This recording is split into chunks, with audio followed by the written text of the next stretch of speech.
presentation of Fox Sports. We are Baltimore. We are Minnesota.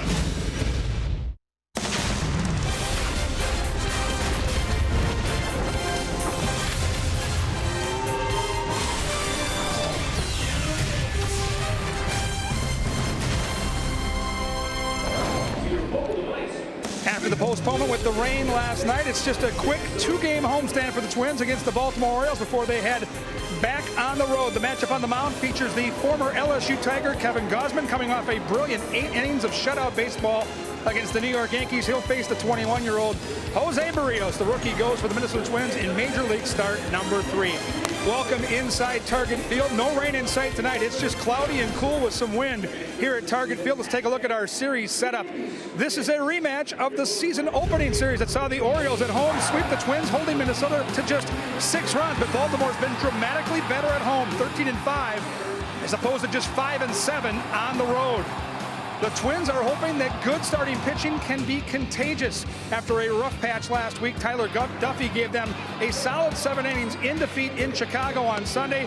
They'll hope to see Barrios build off what Duffy did on Sunday and get the starters back on track. It won't be easy because Baltimore is banging the baseball. Tied for the American League lead with 43 home runs, including 6 in one game on Sunday against the Oakland Athletics. They'll be touched for all Minnesota pitchers to keep in the yard this weekend. The challenge will be the youngster, 21 years old, 3rd Major League start. When we come back, Dick Bramer and Roy Smalley show us exactly what Jose Barrios needs to do to keep the Baltimore Orioles in the yard and get the Minnesota Twins a win.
Baseball on Fox Sports North is presented by Menards. Save big money at Menards on all your home improvement needs.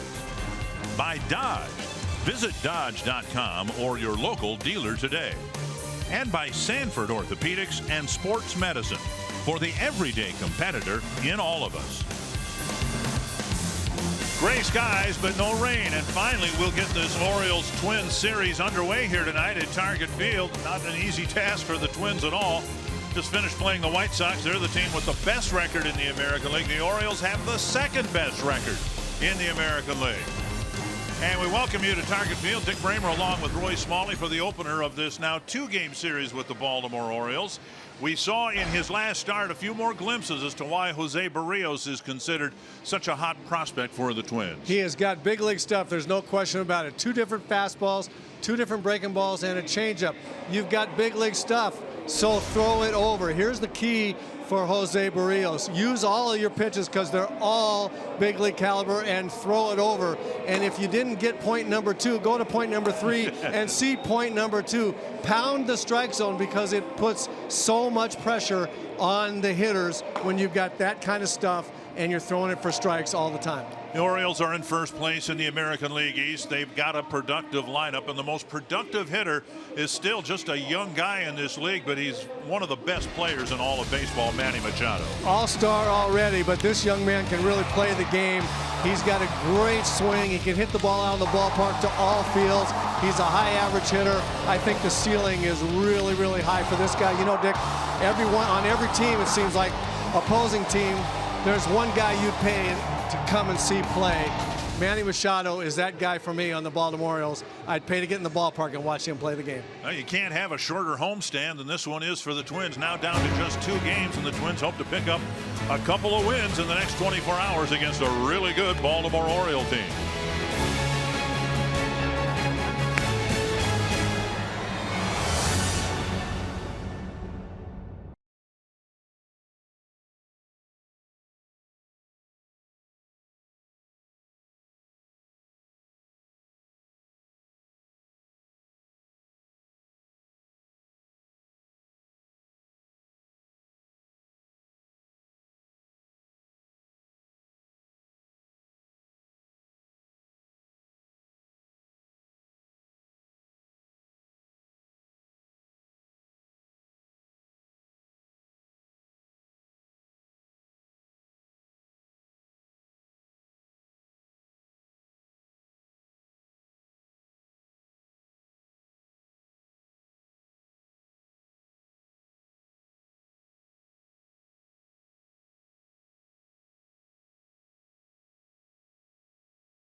It has been a season to forget so far for the Twins, with disappointments up and down the roster.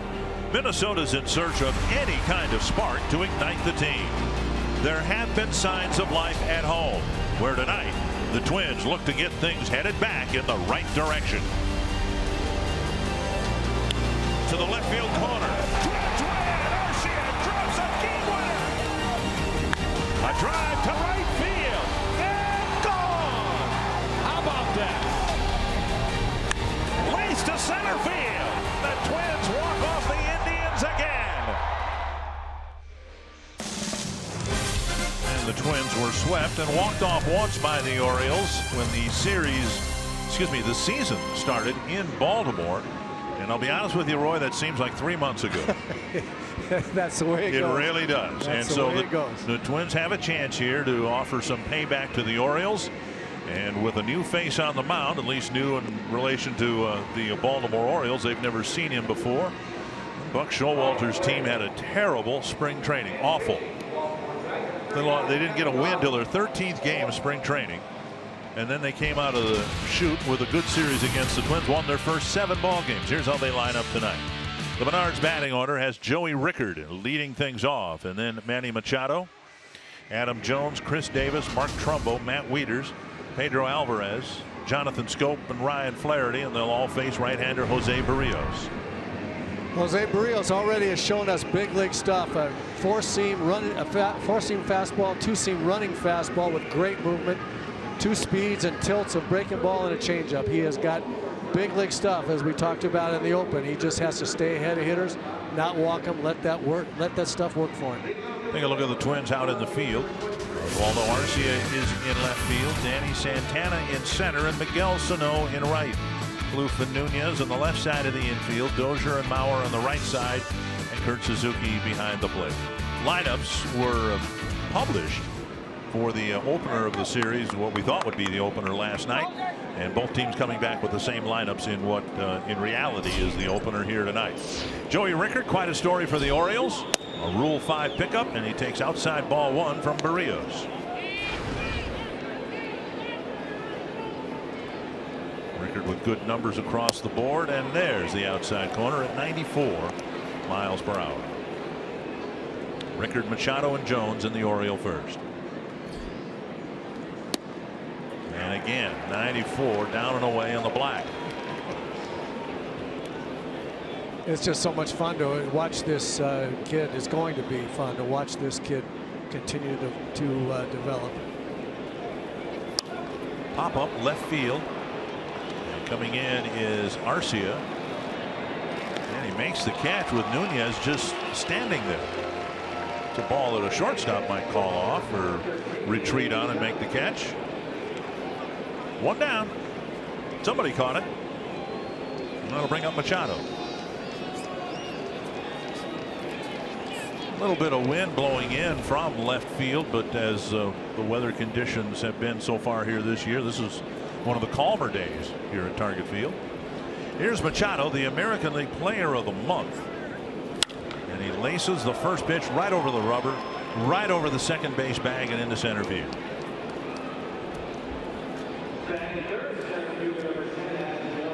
Well, the All-Star remains hot, no question about it. No reason to take anything when you're as hot as Manny Machado is. Just go ahead and go to Hackett. He got a fastball pretty much down the middle and got a base hit, and that's okay. What Barrios has to understand about his stuff now is big league hitters are going to get some hits off you, and you're going to throw some pitches that you wish were at a different spot, and they'll get some hits. But don't let that convince you, talk you out of throwing strikes. Just keep pounding, just like that. It's hard to hit in the big leagues, and it's really hard to hit big league stuff with 5 different pitches. Guy's got 5 different pitches. So Barrios goes and gets that strike on the outside corner again to Adam Jones. And now missing inside. Just wonder about Machado. He was obviously in the on-deck circle watching Rickard's at bat. He saw Barrios go down and away with a fastball to get some called strikes, and he looked like he was ready for that first pitch fastball. They've all seen the scouting report. They know he's got 5 pitches and a couple of pretty good breaking balls. And some hitters go up there and say, you know, there's no reason to wait. If I get a fastball, might be the first pitch, might be the best thing I see to hit. So I'm just going to go to Hackett. Orioles are doing fine offensively, second to the Red Sox in team batting average. And they've been waiting for Adam Jones. He flares one to right, and Sano comes in, makes the catch, 2 down.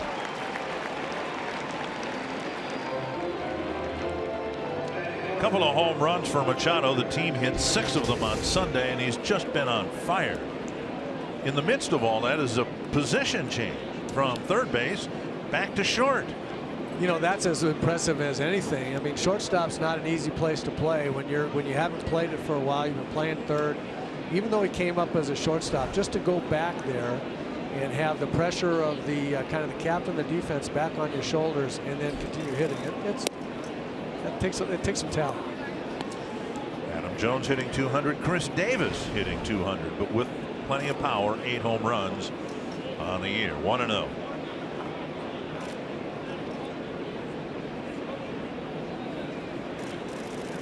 I think for loyal viewers of Twins television over the last 20 years or so, we've pretty much established that if you can play shortstop up here, you've established yourself as the best athlete on the team. I think you guys have all decided that, haven't you? Yes. Yeah, I guess I wouldn't argue that. 2-0 to Davis. And he takes a strike on the outside corner.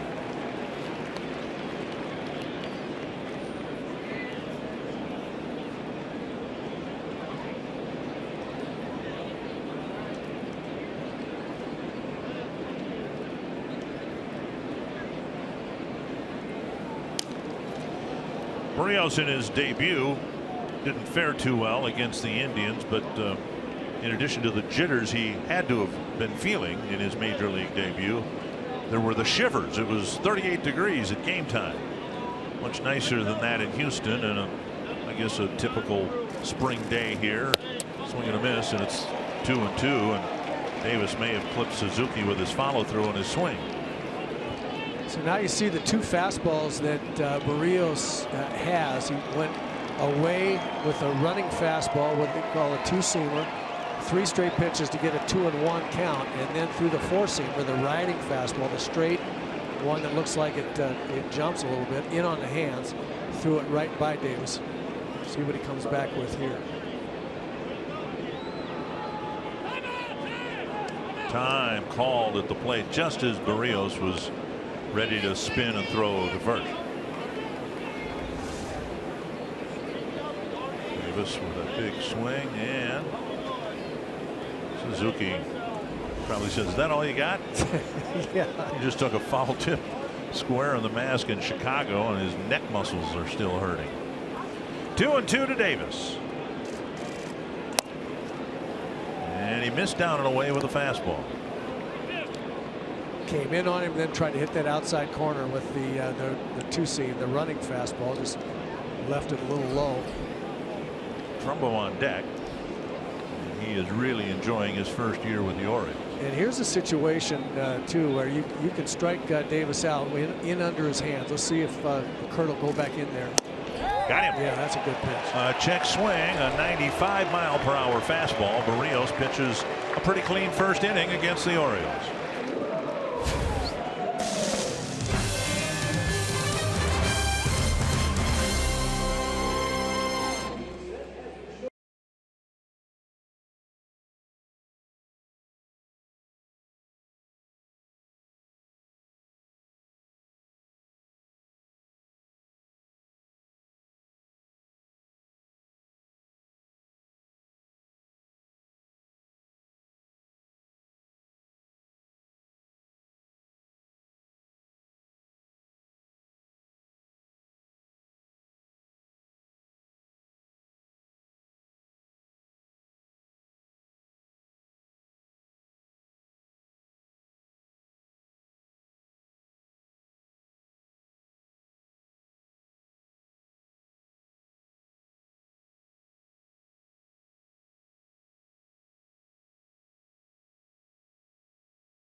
Smiles in the dugout as Barrios has a pretty good first inning. Paul Molitor with a winning record here, even though the record this year at home hasn't been very good. The Menards batting order for the Twins. It's finally happened. Joe Mauer hitting the leadoff, starting a game in the leadoff spot for the first time in his career. Eduardo Nunez, Brian Dozier, Trevor Plouffe, Miguel Sano, Jung-Ho Park, Oswaldo Arcia, Kurt Suzuki, and Danny Santana. Kevin Gausman on the hill for the Orioles, a young man who was their #1 draft pick, 4th pick in the country. out of LSU back a few years ago. They've been waiting for this young man to be awfully good, and it looks like he's getting there. Similar stuff to Berríos, actually. He's got a good overhand, hard, straight fastball, a sinking fastball, big curve. He's come up with a splitter that they say is really good as well. Joe Mauer to lead things off. Paul Molitor's tried a bunch of different lineups, and really nothing has worked for any extended period of time. It had been talked about internally for months, years, and finally they decided, well, nothing else is working. Let's give this a try. It's very similar to what Terry Francona did with Carlos Santana and the Indians. Up and away, 2-0. The one thing Mauer will do, because of his discerning eye, is he will benefit the rest of the hitters by seeing a lot of pitches.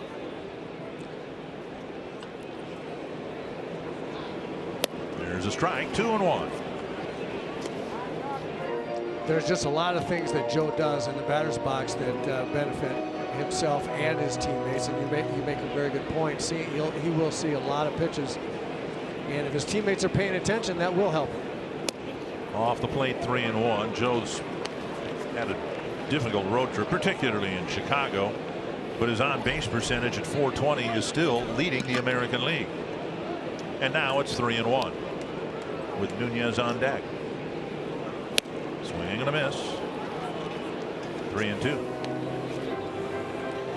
Mauer with 22 walks, second in the league to Jose Bautista.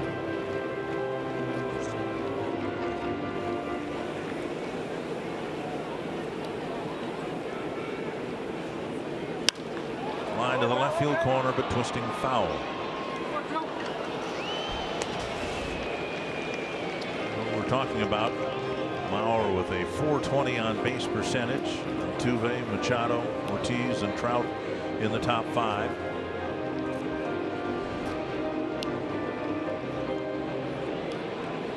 Another 3-2 pitch coming, 7th pitch of the at bat, and the ball tapped to second.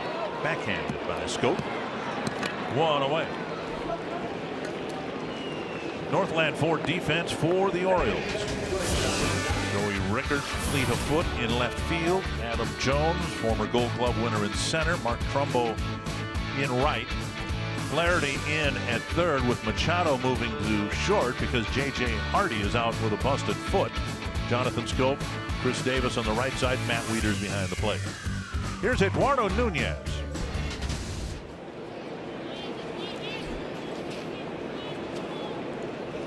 And Nunez takes in the dirt, ball 1. As Anthony Panta and Tim Lautner showed us on the pregame show, Eduardo Nunez in the leadoff spot has been very, very good as well from an on-base percentage standpoint. So having Nunez and Joe and Nunez 1-2 gives Paul Molitor a chance to have some guys on the base for subsequent hitters that can hit the ball out of the ballpark, get Brian Dozier going a little bit. Osmond fell behind Mauer, but got him to bounce out. Now it's 2-0 to Nunez. He takes a strike. Osmond threw quite a scare into the Orioles in spring training. Came up with some shoulder discomfort. He had a cortisone shot, and everything has been cleared up. And a base hit to right field. And Nunez hitting the ball hard to all fields, and he gets a 1-out single. I've always liked that young man at the plate. He sets up to hit the ball from above the ball, his hands above the ball, and be in the middle of the diamond so he can hit line drives all over the ballpark. Even when he's not playing, that approach gives him a chance to get a base hit against all kinds of stuff. A little more vulnerable on off-speed pitches, but he's a good fastball hitter. And he's a very tough outlet there. Brian Dozier's gradually dropped down in the batting order. Started the year as the cleanup batter, then hit second for a while, and now hitting third.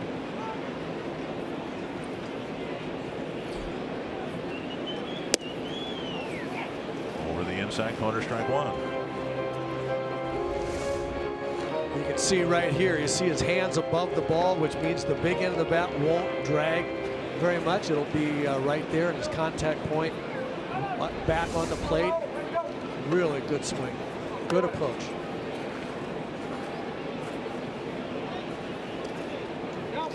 Nunez, of course, runs well. With or without a helmet? With or without a helmet. Twins have tried to be a little more aggressive on the bases. The score hasn't allowed it as much as they would like, but they do have 18 steals and 25 tries.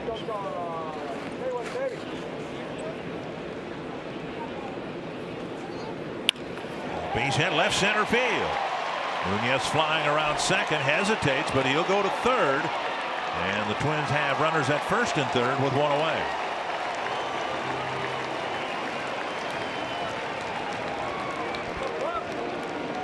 Good swing by Brian there. He actually, his front foot set down. If you watch, his front foot sets down. He has to wait just a minute or a split second, more likely. More like. Got a high breaking ball. He was out in front a little bit with his body, but his hands stayed back. He hesitated just a little bit and then able to line it into left center. And a good job base running by Nunez to get to third with only one out.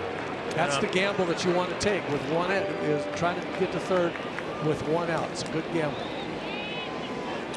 Plouffe at the plate.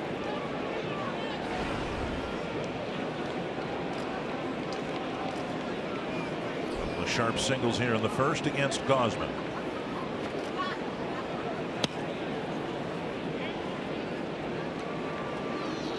Inside, ball one. Sanford health injury report. Good to see Dozier back in the starting lineup. Missed the Chicago series. Sore right hamstring.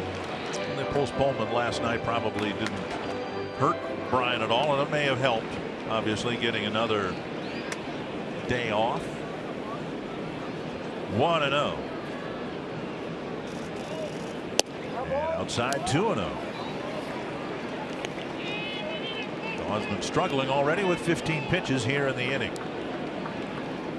Another good example of a guy with big league stuff failing to pound the strike zone with that stuff. Gausman has all the pitches, but you give big league hitters 2-0 counts and let them see 3 or 4 pitches every time up. Guys are going to start keying in on it. High fly center field. Retreating is Jones, still going back. And Jones with the catch, tagging from third. Nunez will trot home. And a sacrifice fly for Trevor Plouffe, and an early lead for the Twins.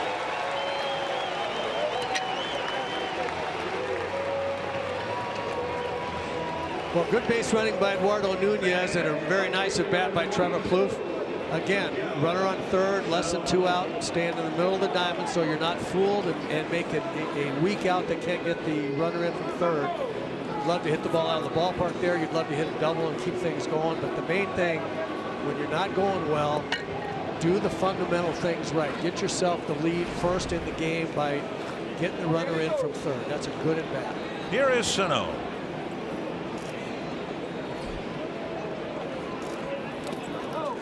Blocked by Wieters, ball one.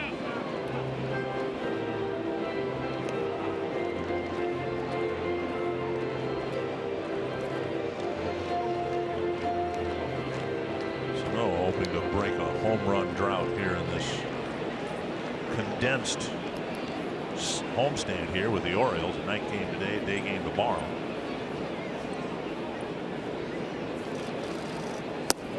Down and away, and Gausman's fallen behind not just ball one, but ball two to everybody but Dozier.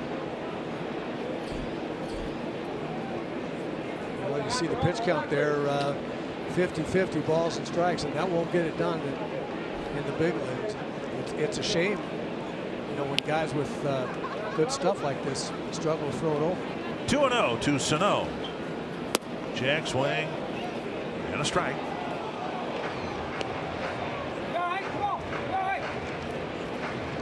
Looked like a changeup there. Good changeup, 2-0. I've heard Bert say it a number of times, when you're not really having great command with your fastball, throw something else, a breaking ball or a changeup. Sometimes it makes you stay back, wait a little longer, and get your release point together a little bit better. And a strike over the inside corner. 2-2.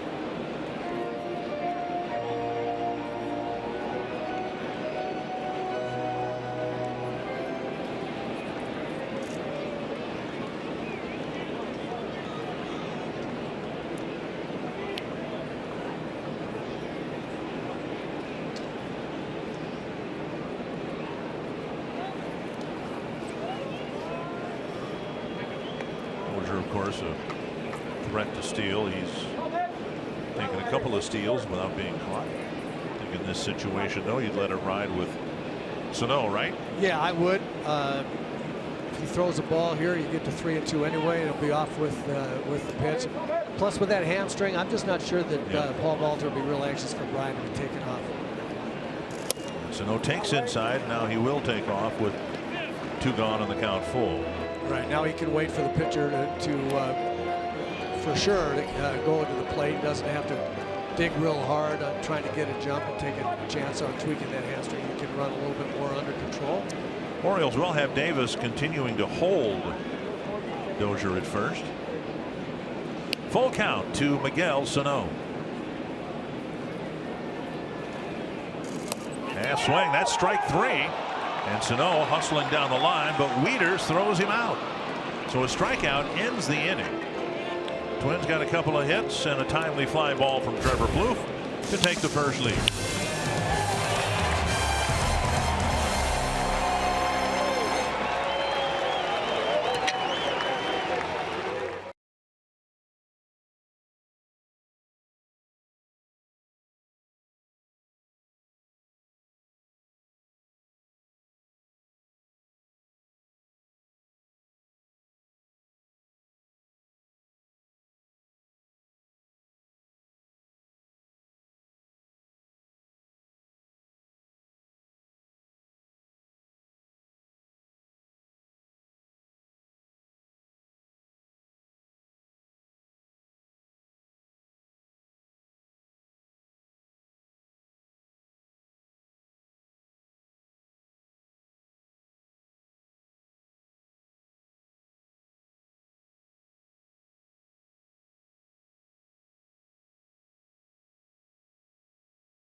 A 1-0 lead here at Target Field. Time for our T-Mobile greater coverage of baseball.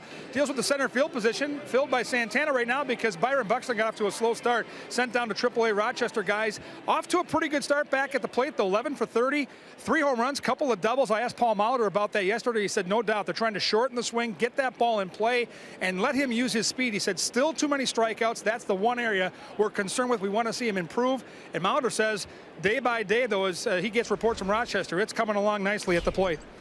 Thank you, Kevin. Mark Trumbull, the batter, and he takes a strike up high. Roy, I showed you some video of Buxton getting a leadoff single tonight. He has gone back to a leg kick, and that brought a smile to your face. Yes, it did. I was really, really happy to see that. Foul back, 2 strikes. 2 good fastballs there from Barrios. I've always been of the opinion that Byron Buxton was going to have trouble in the major leagues until he learned to get himself loaded back on his right leg before he started to swing. He had very, very little movement to load up, and not too many hitters have ever hit well at this level without loading back up. And that leg, what that leg kick does, will get him back on his back leg so that his whole swing can be more powerful and come together, and he doesn't have to sweep at the ball so much, which I think is the cause of all the strikeouts. And I asked Tom Brunansky when Byron went down if he thought I was right about that, and he said, yeah, we're working on that. And I think it was Bruno's idea. He's very comfortable with the relationship that the AAA hitting coach and Bruno have, and also with the AAA hitting coach working with Buxton on just exactly that. So when you showed me that video, I was really happy to see that. I think that's really going to help that young man. 2-2 to Trumbo on a foul back. The AAA hitting coach you referenced is Chad Allen. Chad Allen, right. Used to play for the Twins. And of course, Twins fans with who are even a little bit long in the tooth remember what the leg kick did for Kirby Puckett. Right. Yeah, that was a fairly successful experiment. 2-2 to Trumbo. He'll be followed by Wieters and Alvarez. And now missing inside, it's a full count. We'll talk more about Puckett's numbers from his rookie season to 1986 when he started with the leg kick, and then through the rest of his major league career. Barrios has just been given a 1-0 lead. He wants to go after Trumbo here and not walk him. High fly center field. Santana back. And he makes the catch, 1 away. Kirby Puckett, in his rookie year of 1984, had 557 at bats. Remember, he wasn't called up until early May. And he got 165 hits, which is a really big number. And he had, however, just 17 extra base hits, no home runs, 12 doubles, 5 triples. He had 148 singles. One down, and now a pitch outside to Matt Wieters. Now the numbers were a little bit better in the power department in '85, but then in 1986, at the way the story goes, at the behest of Tony Oliva, the hitting coach. Right. The high fly to center, and Santana will have another chance here. Yeah, Tony, I used to tease Puck in spring training in '85 and '86, and I told him, you're going to be one terrific hitter in this league, Puck, if your thumbs hold out. They could get in on him with fastballs. He'd break a lot of bats early in his career. That man right there should be Hall of Famer Tony Oliva. Went to Kirby and said and talked to him about having a leg kick, getting all his weight back. You know, if you don't do something like that, it would almost be like a golfer starting at the top of the backswing and just going hitting directly down at the ball from there without any rhythm or any loading on the backside of the swing. And you have to do that in athletics. It's a two-piece swing for sure. It's back and then at the ball. And Puck learned to do that, you know, as well or better than anybody. And I'm hopeful that Byron Buxton is on that track as well. 2-0 to Alvarez, off to a slow start with the Orioles. I will tell you one thing that we don't have to worry about Byron Buxton, and that is hand speed, bat speed, ability for the ball to jump off his bat when he does hit it. He's got all those things you can't teach. And just a little bit help with mechanics, and I think he's going to be fine. There's a strike, 3-1. Alvarez brought on board late for the Orioles as if they needed another power hitter, but they got him. He's off to, as we said, a slow start, hitting just over 200.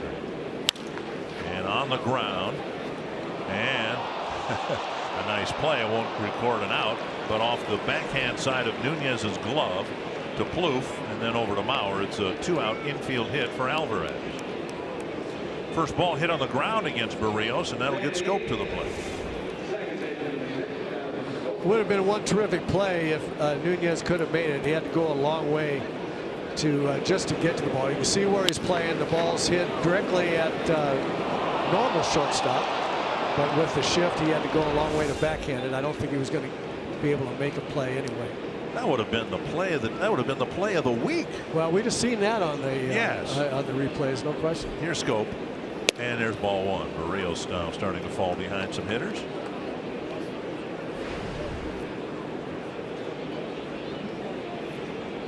How good the Oriole lineup is here. Schoop, he's got pretty decent numbers, including 5 home runs. And he can't hit higher than 8th in this lineup. 1-1 to Schoop.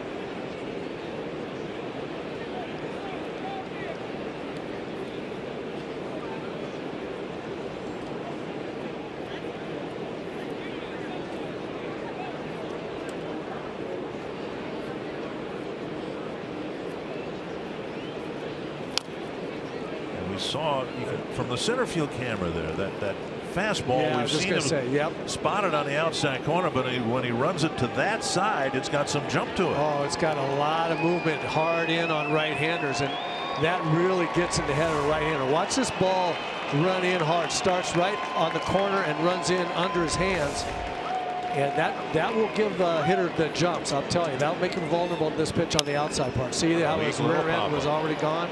It's because he was worried about getting jammed on that running fastball. Miguel Sano with the catch. 3 fly ball outs and a scoreless second, and a 1-0 Twins lead.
Singles together to score a run in the first inning, and on this date in 1982, our Coors timeless moment.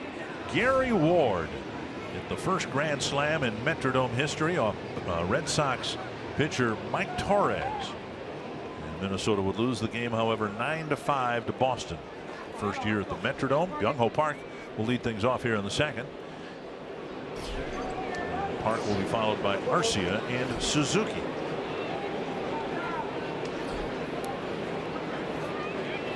Park takes low, ball 1. Now, you started the 1982 season with the Twins and helped break in the Metrodome, I guess, but then you got traded to the Yankees shortly after that. Played the first 4 games there in '82 at shortstop for the Twins, and went to the ballpark on a Saturday morning for a Saturday day game. I was told I was going to New York, and I was in the lineup Sunday in the Yankee pinstripes. Butch Weidiger was traded early that season as well. On, yep. 2-1. Doug Corbett was traded. Shortly after that, swing and a miss. Yep, Doug Corbett, Rob Wilfong. 2-2. Twins got Tom Bernansky in that trade. Yes, it worked out okay. 2-2. Gosman to Park. Another deep count here for Gosman starting the second inning. He had a lot of pitches thrown, 22 of them in the first inning.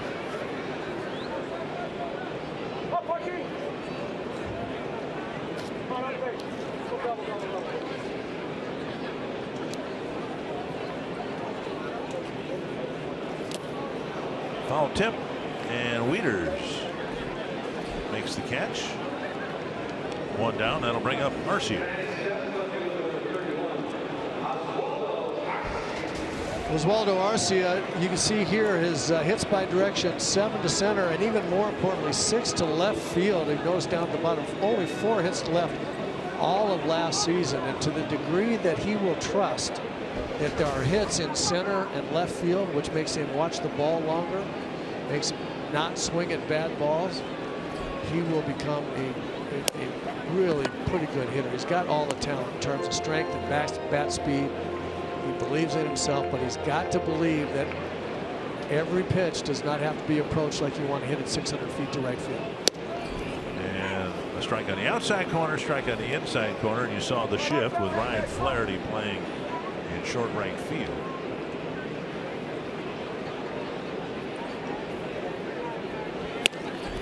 3 pitches, and Arcia is gone. And that'll bring up Suzuki. 3 straight strikeouts now for Gausman. And the bases will be empty for Suzuki. Well, the 3 straight strikeouts include a couple of changeups on 3 and 2 to or breaking pitches to Sano and Park.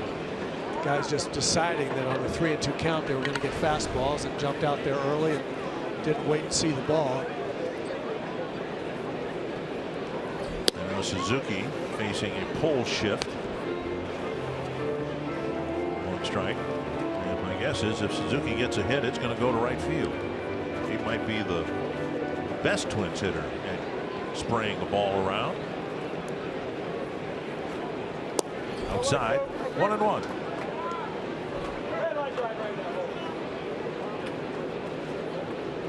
There's a lot that goes into that shift. The main thing is where does a hitter hit the ball on the ground. It doesn't matter how many times he hits the ball to right field in the air. That's not what they're shifting for.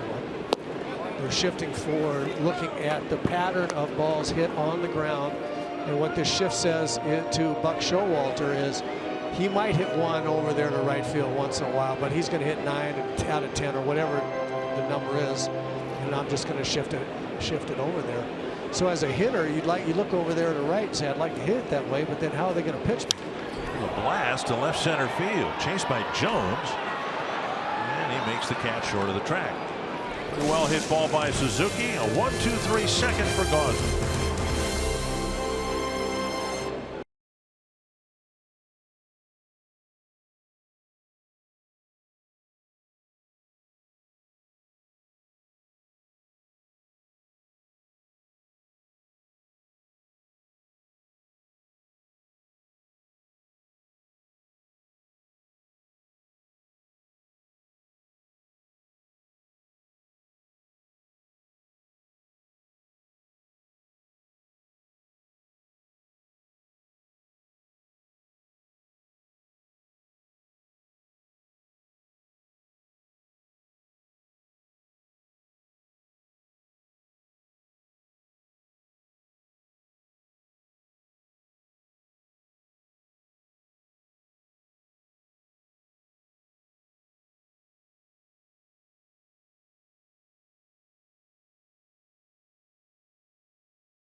Baseball on Fox Sports North is presented by CenturyLink. Switch to CenturyLink Prism TV for an advanced TV experience. Learn more at cprismtv.com. Jose Barrios has scattered 2 singles. Twins bunched a couple of hits together to score a run in the first. And now on to the third. Ryan Flaherty will lead things off. Then Joey Rickard and Manny Machado.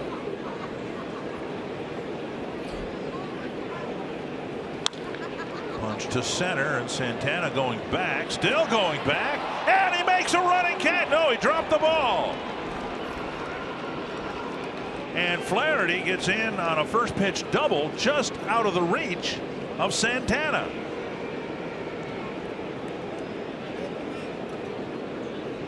Just stuck the bat down, and the ball just jumped out to center field. Yeah, pretty good swing. He's a low ball left-hand hitter as per usual. Danny didn't see that ball really well, I don't think. It's a time of night where sometimes a ball can get a little bit lost just over his glove, but he didn't go after that ball really well. He hesitated a minute. I don't think he saw it real well. And now Joey Rickard.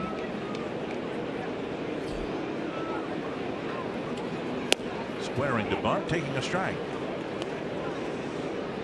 Rios having to pitch out of this situation now.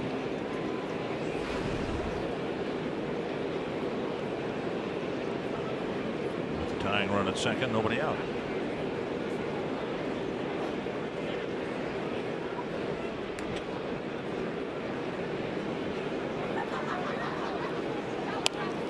Pushes the bunt. Barrios flips. Rickard sacrifices Flaherty to third base. And it'll bring up Machado.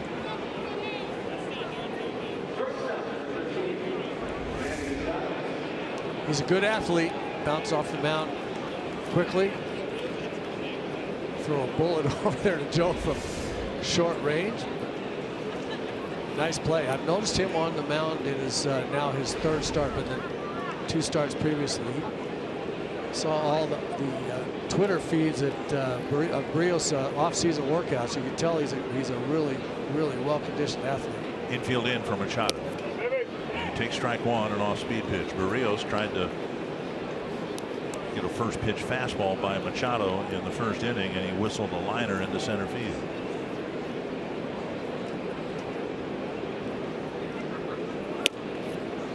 Inside.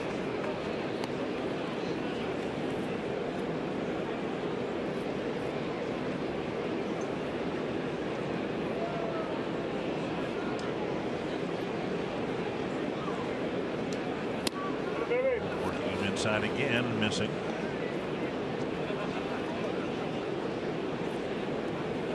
Good hitters, I really believe you have to show in like that. You have to make them think you're coming in there so that they don't cover the rest of the plate. 3-1, Jones on deck. As hot as Machado is and as cold as Jones has been, Barrios may just complete a base on balls here and pitch to Jones with runners on the corners. Good changeup there. 3-1 fastball situation. Threw a really good changeup. Machado way out in front, looking fastball. Now, after coming in so hard and throwing a changeup, he's got a chance to get it here with just about anything. Gonna throw a breaking ball. Oh, he hung it, got away with it. 633 at bats last year for Machado and 111 strikeouts.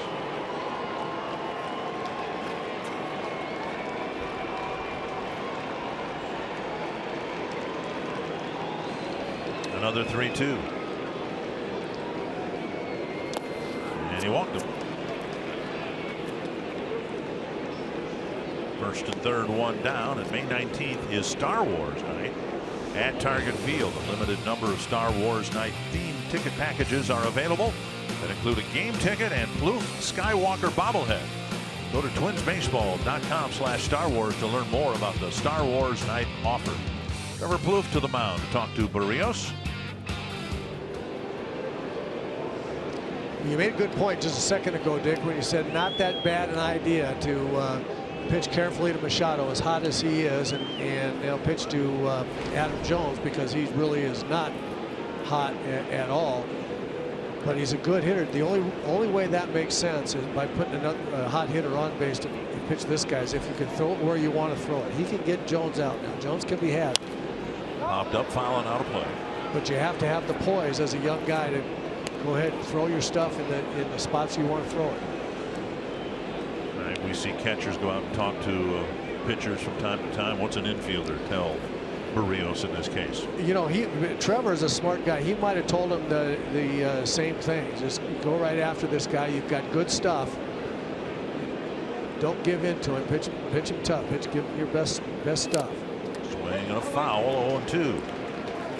All right, you've seen him all of 14 innings, 13 innings. What's his strikeout pitch?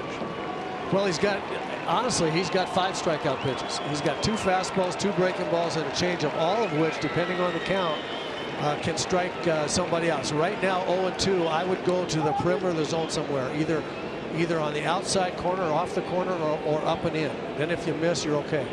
Yeah, right out there. That's nice. Breaking ball in the dirt. Jones strikes out on 3 pitches, 2 away. So that's a pitch right there that none of the Orioles hitters and especially Adam Jones had seen yet. That sharp breaking curveball breaking to the outside corner. So protecting against that fastball that ran in hard under his hands, and then because he's protecting against that running speed, then he's out there early and really had no chance against that breaking ball. He got Davis on a check swing to wrap up the first inning, and now Davis with runners at first and third and 2 away. Here's another guy that it will hit mistakes to the tune of about 40 home runs a year, but you can pitch to him as well. You can get him out in under his hands with good fastballs. You can show him in there and get him away, get him out with that running fastball on the outside corner. You can throw him some low breaking balls, but low fastballs in the middle are not good to him. A swing and a strike. See, this is what I was talking about, his stuff. There's a changeup right there, and you just don't know as a hitter when you've got, am I going to get the hard fastball up and in? Am I going to get the running fastball that goes away? What speed of breaking ball is he going to throw me? And then he throws that changeup that looks like a fastball. Very close at first. And Paul Molitor puts a foot up on outside of the dugout. The Twins want to look at this on replay in the video room. Looked like he got the hand back right before Mauer tagged the elbow, but we'll see what Sean Harlan relays to Joe Vavra. If Joe were left-handed, a left-handed thrower, if he had the glove on his right arm, I think he would have been able to slap that tag down and get him. The throw looked like it was going to beat him, but it's hard. I can tell you from personal experience, it's hard for a right-handed first baseman to tag back across your body down to the front of that first base. One strike to Davis. Goes Machado, swung on and missed, and the throw coming through to second base, and now they got to tag him, and they got him before the runner Flaherty scored from third. Running him down was Nunez, one of the fastest guys on the team, and he was able to ruin the delayed double steal.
In the third, up 1-0, a big day earlier today over in St. Paul as the Minnesota Wild introduced their fifth coach all time in the history of their organization. A very familiar face to hockey fans, Mr. Bruce Boudreau. The team has talked about being more consistent in the regular season. This might be the right guy for the job. 409, 192, and 80 his career mark during the regular season. One of the greatest personalities in the game. Should be a lot of fun to cover. And there should be some wins coming, gentlemen, for the Minnesota Wild under Bruce Boudreau. Well, thank you, Kevin. Sounds from a distance like a great hire for the Wild.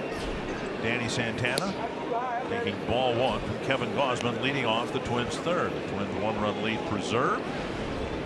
Eduardo Nunez with a nice play, simply running down Machado before Flaherty could score. Foul tip, strike 1-1. Another characteristic of the American League with the pitcher not hitting, and specifically with the Twins, Joe Mauer batting first, is that after the first inning, he's no longer a leadoff hitter. He's just another guy in the lineup. And with Danny Santana and that speed and ability to get on base, hitting ninth, and Joe, leading the league in on-base percentage, comes up after Danny Santana. So it really does, as we talked about, it makes a lot of sense for Joe to hit first. Of course, it makes sense for him to hit second and third as well. But Paul Mahler wanting Joe to get the extra at-bats and the extra chance for that on-base percentage to make some sense. Another strikeout for Gausman, his fourth. Falling behind just about everybody first time through the order, but he's come back to strike out 4 of them. Yeah, good stuff. Look at our Quicken Loans rocket arms for the Orioles and Twins. Chris Tillman is leading Baltimore in strikeouts with 40. Velasco leading the Twins with 34. Gausman with 4 already tonight. He got his season started late because of the shoulder issue. Here's Joe Mauer, had a long at bat, ended up bouncing out to second. Off the plate, outside, ball 1.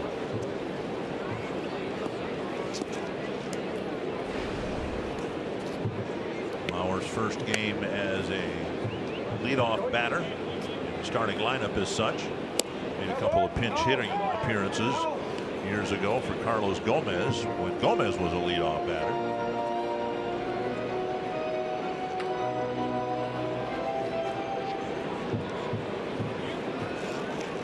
One and 1. Now 1 and 2.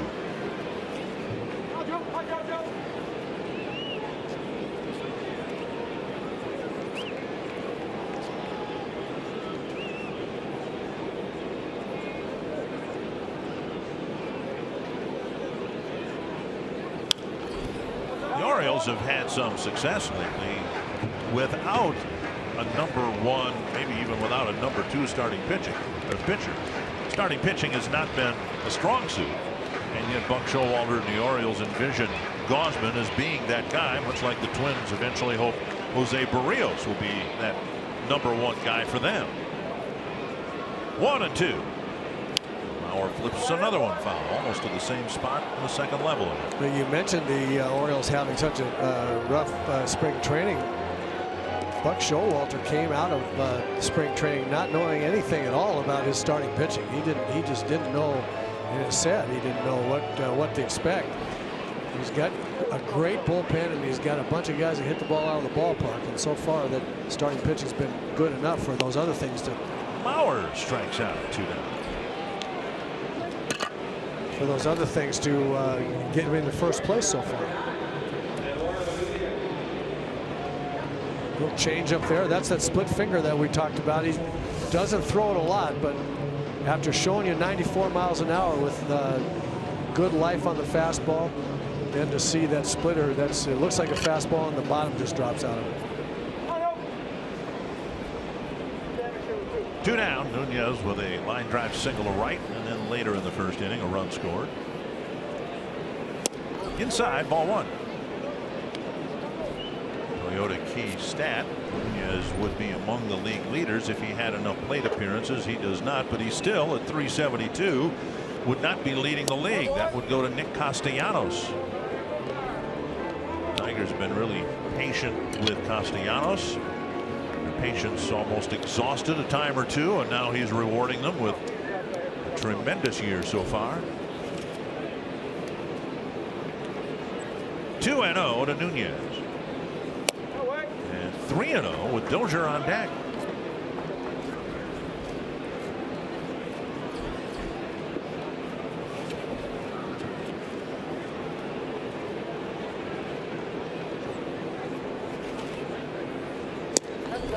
Pitch walk puts the speedy Nunez at first. And before Dozier's at bat, Twins fans, if you can't catch the games on TV, you can stream them live on your mobile device with the all-new Fox Sports Go app. Download the app and take Fox Sports North and Twins baseball with you wherever you go. Dozier single to left center field, advancing Nunez to third. Twins got their run on a fly ball off the bat of Trevor Plouffe.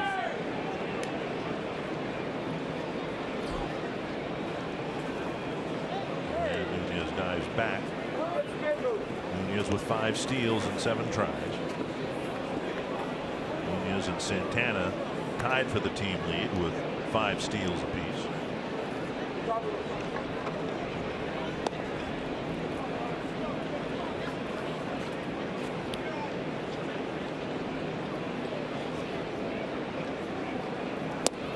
Strike one. Jose Altuve leading the league with 13 steals.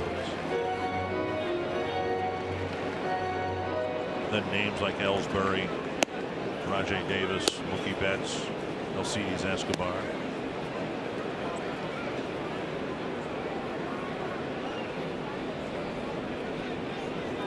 Popped up. And in foul ground, Davis drifting makes the catch on the warning track. On to the 4th.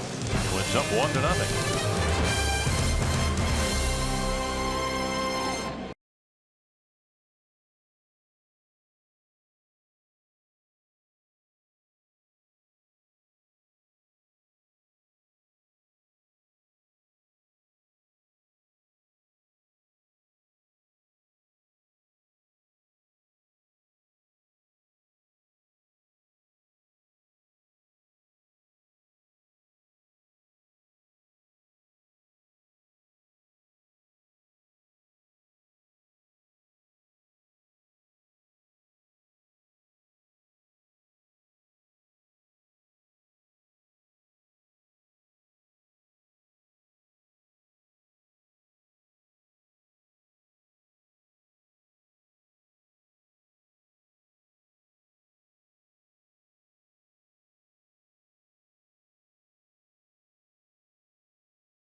Fox Sports North is presented by Northland Ford. Visit northlandford.com and your local Northland Ford dealer today. And by Grand Casino. The best stories start here. Orioles out hitting the Twins 3-2. Orioles did a nice job pitching around a leadoff double in the 3rd. And now Davis, Trumbo, and Wieters will face him in the 4th.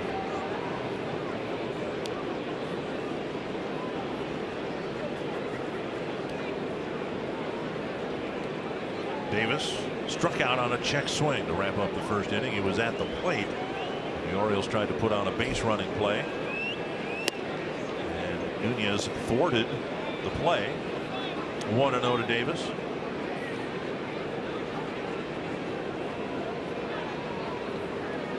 Tap foul, 1-1. 1 walk so far for Berríos. He came into the game with 7 walks and 9 1/3 innings. But the 1 walk was almost intentional. Pitching Machado carefully, and then once the count got to 3 balls and eventually walking him, poked to right. Sano is there. Eduardo Nunez, the shortstop for the Twins, and turns out he made a pretty nice play to wrap up the 3rd inning. One of the toughest plays that a shortstop is going to have to make during the course of a season, running full speed here on a double steal. You see the throw comes down. Now he's got to run after the runner and check the plate. There's no, I'll tell you one thing. I never would have made this play. I would have had to turn. The runner right here is going to home. He sees him and he knows he has got to tag that runner before the runner on 3rd gets to home, or the run's going to score. He has enough speed to chase down Machado. I'd have been wheeling and turning and firing to home, trying to get the runner at the plate. I was going to say, I bet you 95 times out of 100 you'll see the throw to home to try to get the runner from 3rd trying to score. But Nunez trusted his legs, and yeah, he made a really quick decision that he could outrun the runner between 1st and 2nd. This one hit to right center field and deep, and Sano open for a bounce, and he'll get the carom. The throw to second base, not in time, and Trumbo has a 1-out double. Trumbo goes deep to the opposite field, but Sano played it about as well as he could. It's a 1-out double. Well, he can do that. He can hit the ball a long ways all over the ballpark too. Strong man. He gets a fastball here out high and out over the plate. Hits it a ton. And again, can't stress enough for this young man, Jose Barrios, not worry about big league hitters getting some hits and hitting some balls hard. They're going to do that once in a while. Just don't compound that by walking people or getting behind the counts. Just keep throwing your good stuff over the plate. And now Wieters takes a strike on the outside corner. Orioles didn't score with a leadoff double in the third. Now Barrios will try to pitch around the 1-out double.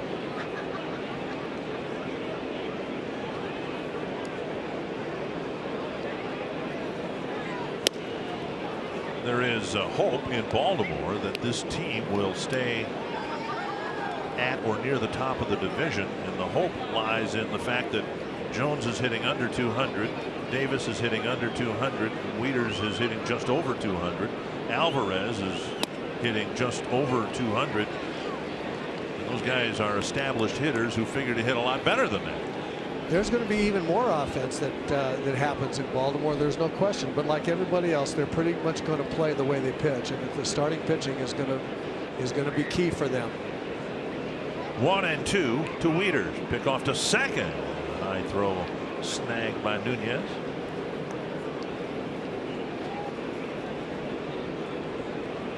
Well, there is an awareness in this young man, 21 years of age.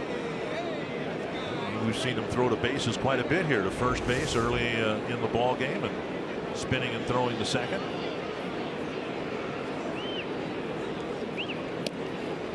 I think he has an awful lot of confidence. It's innate inner confidence to play this game of baseball. I really do. You just watch him, and I think he feels like he knows what he's doing out there, and he certainly has the stuff. As he continues to get comfortable with the fact that his stuff beats big league hitters, he's going to keep beating them. That's to the left field corner, and slicing foul. Wieters hit it right off the end of the bat. He'll come back with a 2-2 count.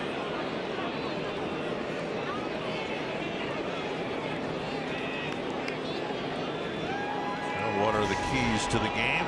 Use all of his pitches, and so far he's done a decent job throwing them over, right? Yep.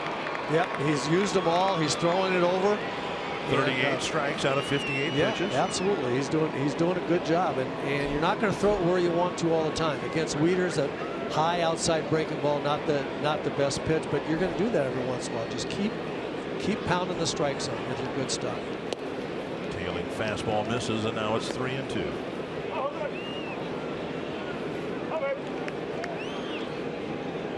See if Kurt Suzuki gets him with the four-seam fastball back up and in underneath Wieters' hands. He's vulnerable up in there.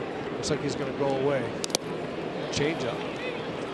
Wieters did a nice job making contact. Nice pitch there. That's a good option. He's also now, especially with that changeup, Wieters got to say, okay, he might throw me anything. He's willing to throw that 3-2. And once you get a hitter there, then right under his hands with your good fastball is a hole he can't get to. Breaking ball, foul.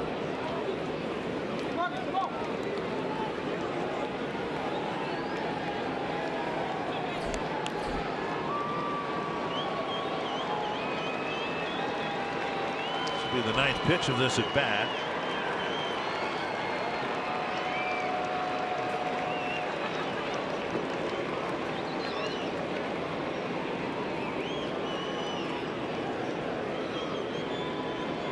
Another 3-2.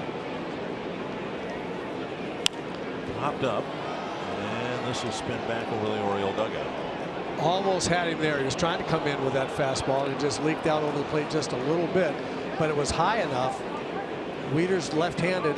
He's a switch hitter, but left-handed like most of us left-handed. left-hand hitters as switch hitters like the ball down better than up. So that ball was high enough to get him to pop it up, but not inside enough to get him to miss it. Just missed by a little.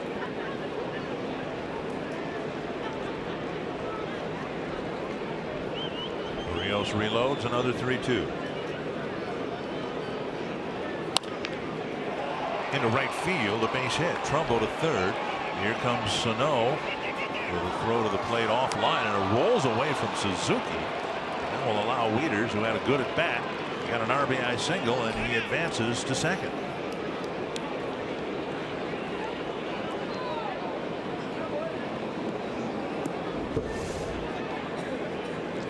Breaking ball in the middle of the plate, and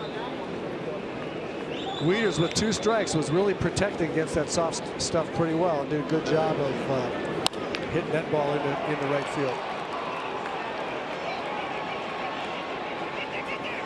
One thing we've seen, and there's the ball kicking off of Suzuki's shin guard. One thing we've seen from Sano, he seems to be deliberate with the error charge to Suzuki. He seems to be deliberate in getting the ball out of his glove and delivering a throw. I mean, it doesn't seem real fluid at this point. I think that's a good observation. I think as he learns about that position more and more, he'll be a little bit smoother in the transition. Great snag at first by Mauer. Oh, what a play by Joe Mauer. A leaping lunge toward the line, taking a double and an RBI away from Alvarez. Well, we know what kind of athlete Joe is, and you just won't see a better athletic play at first base anywhere. A rocket that Joe is fully laid out to get to. You know, you see a lot of dives both in the infield and the outfield that are just kind of flops to get down to the ball. That one was a full-on, as you said, lunging, flopping dive to get to it. Great play. And he actually caught the ball behind him. The ball had already gotten behind him. Well, 2 down, a runner at third. I've seen him reach around and catch a ball behind the screen. So I think that's true. Barrios leaving some pitches up here, and Scope nearly jumped on one, fouling it back to the screen. Kind of a consistent theme here in the 4th inning. Pitches left up around the belt or above. 1 strike to Scope. Breaking ball gets strike 2.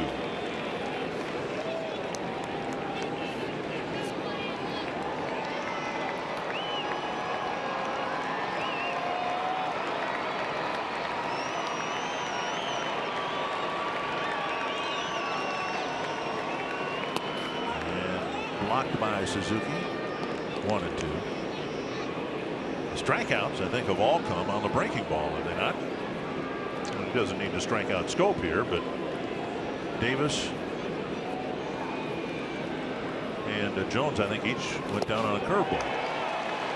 It's a good one. And Scope strikes out. The Orioles tie it up with back-to-back hits in the 4th.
Only in Minnesota can you visit a wide range of museums, whether you're an art, history, science, military, plant, or animal lover. There's a museum featuring your same passion. May 18th is International Museum Day. I'll be sending you a card for that to raise awareness for the importance of museums and history itself. But don't let the day limit you. You can try to visit all the museums in Minnesota throughout the month. You can find your perfect getaway at exploreminnesota.com. Actually, we'll be in Detroit on International Museum Day. We have a day game. Otherwise, we could go to the Ford plant. I guess that's a museum, isn't it? They have a museum there. They do. About the history of. I'm going to bet they do. I've never been there, but I'm going to bet there's a fair number of places you can see a museum about the auto industry in Detroit. 0-2 to Plouffe, leading off the Twins' fourth, and this one lifted foul and out of play. Just a short homestand, of course, with the postponement last night. Just a 2-game homestand, then the Twins go to Cleveland and Detroit. It would do this Twins team well to figure out ways to win games, particularly at home.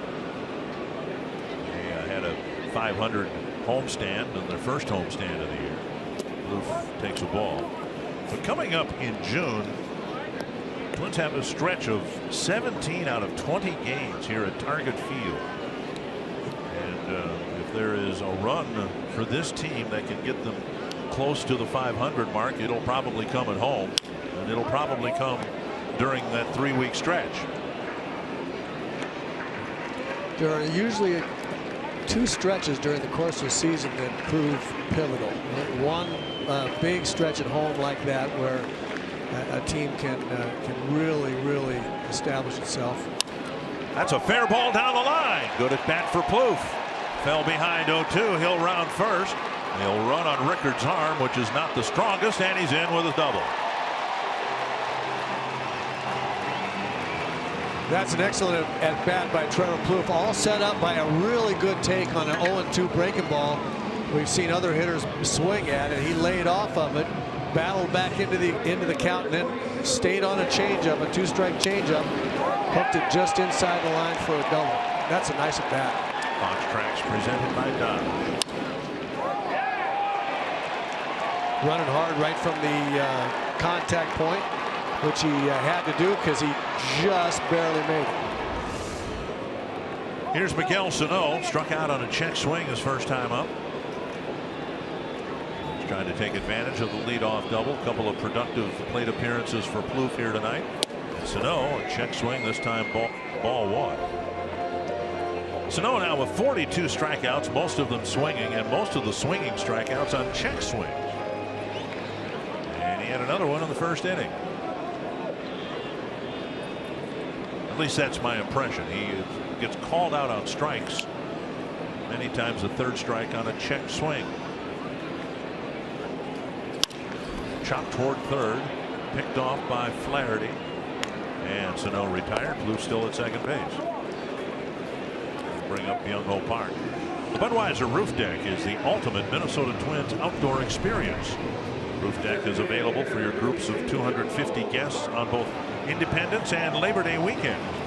Go to twinsbaseball.com/groups to learn more about how your group can experience the Budweiser Roof Deck.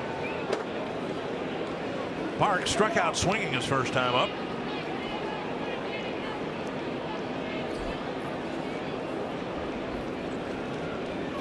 Inside, ball 1. Good movement on that fastball. That was Gausman's 2-seam fastball, and we see very similar stuff tonight. 2 guys with real good big league stuff.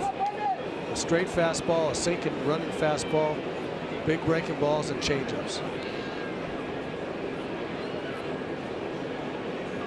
And Plouffe inching off with a larger lead at second base. Gausman steps off the rubber.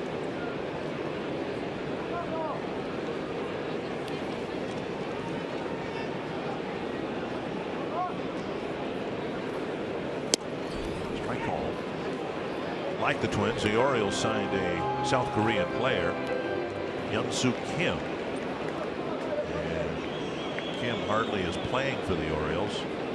Orioles wanted him to accept a minor league assignment out of spring training, but he declined that.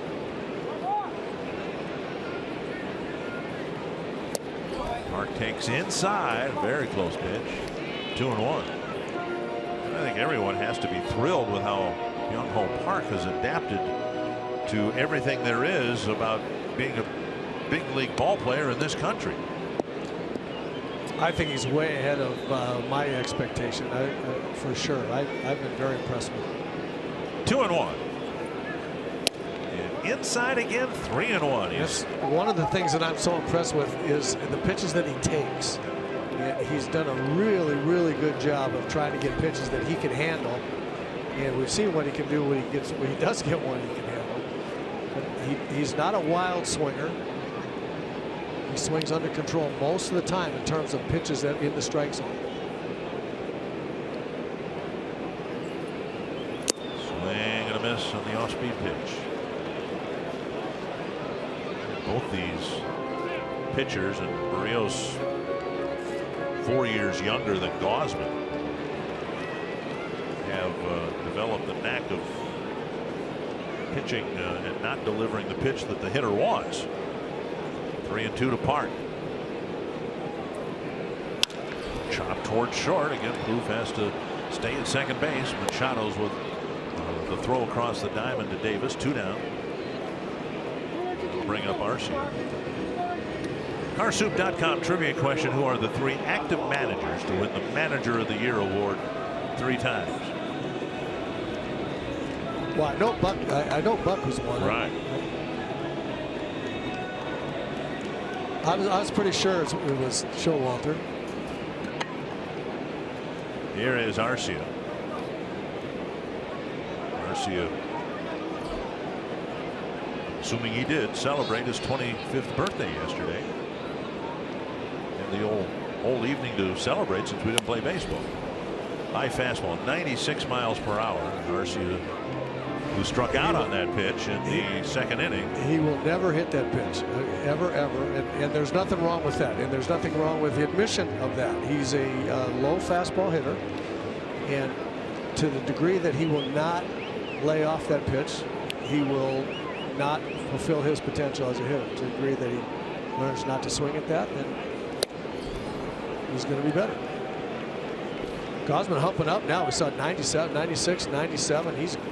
He's got a lot of fastball back there in the arsenal when he needs it. And Arcia's seen 5 of his best ones here in 2 at bats. He's thrown the ball right by him 5 straight times. 0-2.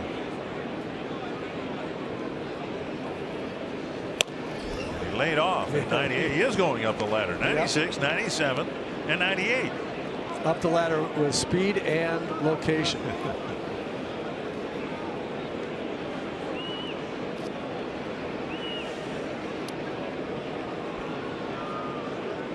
One and 2. Kloof doubled to start the inning. I got to go up there again. Just go at 97 up there. 98. Swinging strikeout. Kloof is left at second after his leadoff double. And we're still tied at 1.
Ballpark, a good game, 1-1 between the Twins and the Orioles. We're in the middle of the Minnesota State Lottery winner's circle, which means 100 scratch-off tickets for a very deserving couple. Tom and Lisa are from Victoria.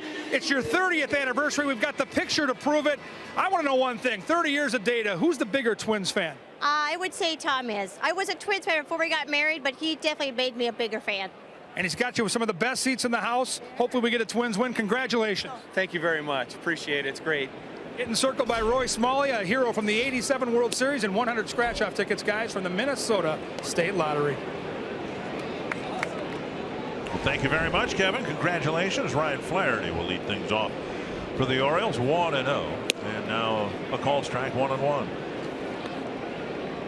It'll be Flaherty, then Rickard and Machado. Flaherty delivered a double over the reach of Danny Santana in center field. He got as far as third base. Missing inside, 2-1.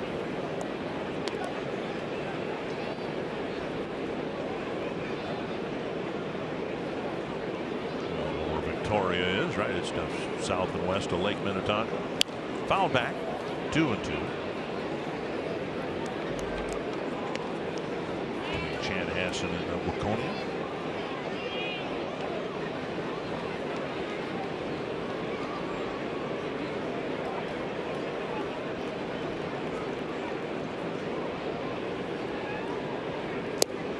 Called, third strike, with Flaherty taking a breaking ball.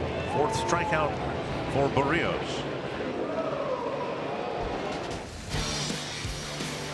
Well, we saw a young man who was battling his control both in his first start and his second start. He's done a better job of that here tonight. You know, the thing that we saw in the first two starts that really encouraged me was, yes, he was battling control. He walked some guys, he got behind guys, but when he was throwing strikes, he was buckling guys' knees and throwing the fastballs by him. And so it was either one or the other. The hitters either walked or got ahead in the count and were able to get some hits, or he was throwing his stuff over, Barrios was, and making him look silly. And that's what the encouraging thing was about his first two starts. The second one better than the first, and then this one tonight so far even better yet. So very, very fun to watch. Another breaking ball. Rickard takes it, 1-2. Far this year, the Orioles have spent all but 4 days in first place in the division. Orioles hoping that Machado comes up with the bases empty and 2 outs. Just off the corner.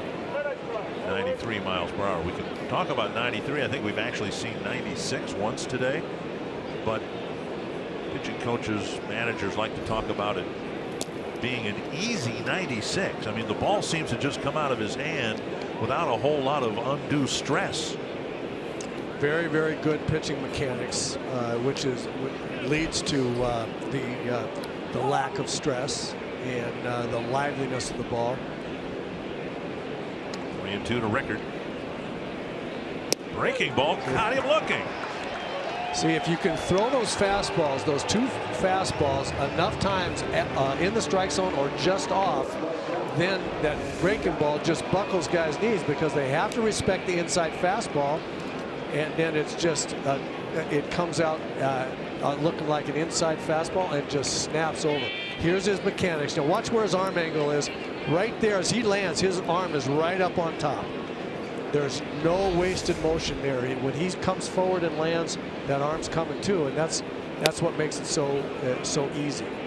When he gets a little wild, he flies open just like every pitcher. Flies open just a little bit, but when he's under control, it's really perfect speed. To left and hit pretty well. Machado sends Arcia to the wall. Gone, a home run. Machado 2 for 2 with a walk. And the second hit, a home run, his 10th of the year. The Orioles take the lead. Well, the young man is just on fire right now, and again, he got behind 1-0, tried to come in with a fastball, and Machado's just in one of those streaks as a hitter where you're not missing the pitches that you should hit. Watch where this pitch is. It's low in the strike zone, but it's in the middle of the plate, and a guy this good when he's in this kind of streak, he's just not missing anything. That's just a beautiful swing right there. I mean, great extension. Everything just exactly right. Berrios gets strike one on Jones.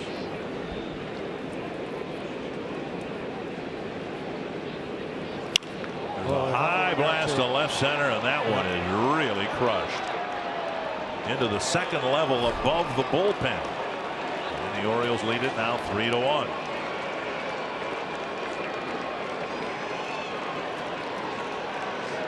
Now, unlike the ball that Machado hit, that one was just a real bad mistake. That's when a guy of real good, great talent as a hitter gets a ball that hangs right in the middle of the zone, says, here, hit me as far as you want. Adam Jones just did that. Watch this ball coming up there, is trying to throw that breaking ball, and it just came up there and spun like it was just a ball on a string right there. And you talk about power, that's unleashing right there. Sometimes you don't have to watch the ball, you can just look at the catcher's mitt as the pitch is being delivered to the plate. You can see Suzuki's glove go from down around the knees up, and of course the ball never got there. Right. And it's 3-1. Davis out in front, taps it foul. So a couple of called third strikes on breaking balls. A couple of solo home runs for the Orioles here in the fifth. And again, I really don't have a problem with the Machado home run. He got a fastball and didn't miss it. The hanging breaking ball to a guy hitting 200 right there that's really the pitch that he's going to kick himself about, because he's still in the game, way in the game at 2-1. Get Adam Jones out, and Adam Jones has got some holes. He can be pitched to, especially by a guy like Berrios who has this kind of stuff. But he made a tough mistake there. Orioles now with the 7 hits, and 4 of them have gone for extra bases. All of a sudden flying open. This is where the young guy has got to learn that big league hitters are going to hit him once in a while, but that doesn't mean he needs to change any mechanics. He doesn't have to make a better pitch. Just keep throwing it in there. Line to right, and Sano drops the ball. He had it in the glove, and it'll be a base hit for Chris Davis. Everything's been hit rather hard, to say the least. That ball, a sinking line drive, and Sano almost made a diving catch. And that'll bring up Mark Trumbo.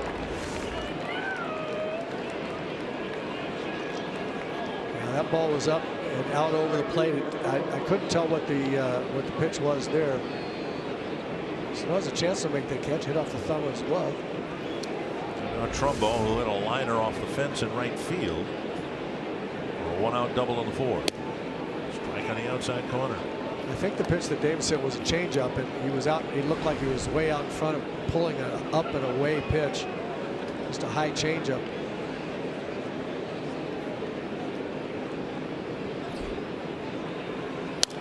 Fouled away. 2 strikes. Trumbo hit a fly to center in the 2nd, and then double to right in the 4th. Strikeouts for Berrios have all come on the breaking ball. The first 3 swinging, the 2 this inning on called third strikes.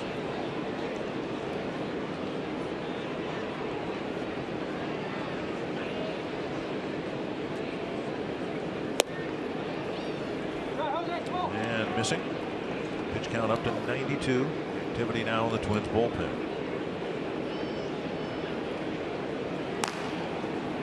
Fernando Abad, the left-hander. Kinchler, the right-hander. High fastball got him. 6 strikeouts through 5 innings, but a couple of solo home runs here for the Orioles, and they lead 3-1.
It's a cool night, but not a drop of rain, and those young fans are our Pepsi fans of the game. So what, a couple weeks of school left, and then hopefully more Twins baseball at Target Field. Well, and talking to Jose Barrios, it might be that Barrios is done for the night. Suzuki, Santana, and Mauer will hit against Gausman here in the 5th, with the Twins down a couple of runs. And strike one. I mentioned earlier, Gausman is the #1 pitching prospect for the Orioles, and he's a college pitcher, and 4 years Barrios is senior. One strike. And Suzuki takes a ball. Yeah, it may be that Barrios' night is done. I hoping that they let him go back out there for the 6th. It's looked like with the conversation he was having with his pitching coach, it's over. But I'd like to see him go out there and pitch one more. In the way he finished Trumbo off. Popped up behind first. Davis, Scope. Scope calls Davis off, makes a foul ball catch, 1 away. That'll bring up Danny Santana.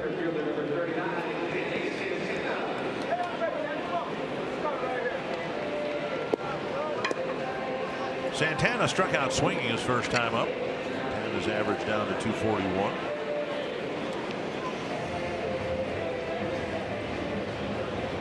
For a while, Santana was a leadoff batter. Brian Dozier was at the start of the year. Eduardo Nunez got a shot at it. Showing bunt, taking a ball.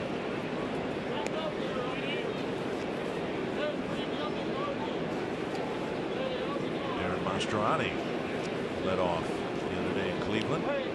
Excuse me, Chicago. Did he go? Nope.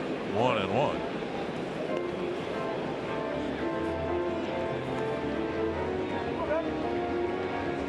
We look at Flaherty at third base. Look at where he's playing Danny Santana. You can say one thing about a shift, but also there's a shift straight in by the third baseman, and what that means is they've decided that Danny Santana is not going to get on base via the bunt to third base. He's just going to take that right away from him, and that figures into all the charts and everything. How many times is Danny Santana going to hit a ball on the ground or on the line hard by the third baseman as a left-hand hitter? Obviously not many. Santana strikes out on 4 pitches, 2 down. So rather than risk him slapping the ball by there, they said we're going to play way in, take the bunt away, and you're going to have to do something else. This weekend the Twins return to AL Central play. Saturday Central rivals collide. The Twins square off against the Indians in a game you can only see on FS1. It begins at 3 p.m. Central on FS1, or watch it live on Fox Sports Go. That means Bert and I will have an off day in Cleveland. Now here's where I'm going to rely very heavily on the fact that he lived in Cleveland for a while and had a lot of off days there. And so I'm hoping that he will lead me toward an enjoyable off day in Cleveland. Take some golf clubs. 1 strike to Mauer. Joe for 2, a ground ball to second, and he went down swinging in the 3rd.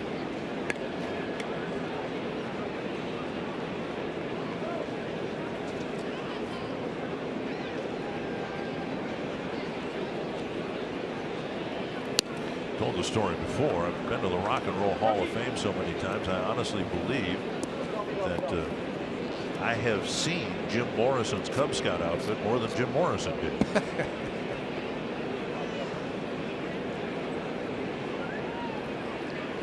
Fouled away, 1-2.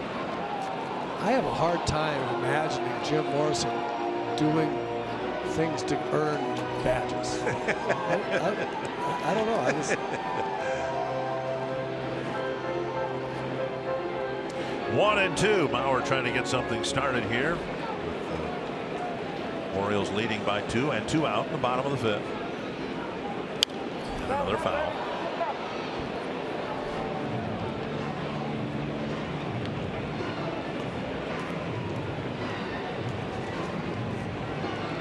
Fernando Abad in the bullpen will get the 6th inning for the Twins. Switch hitter Wieters, left-hand hitting Pedro Alvarez will be the first 2 men.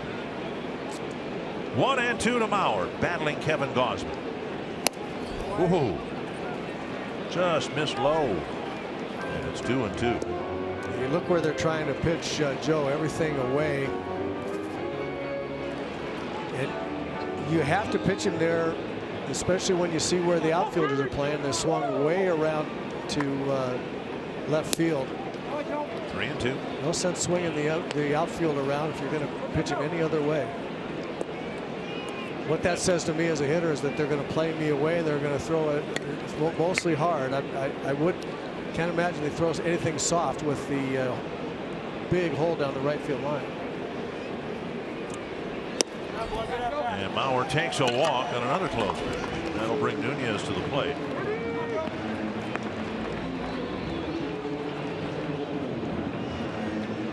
Nunez has reached both times, singled and scored in the first, drew a walk in the third.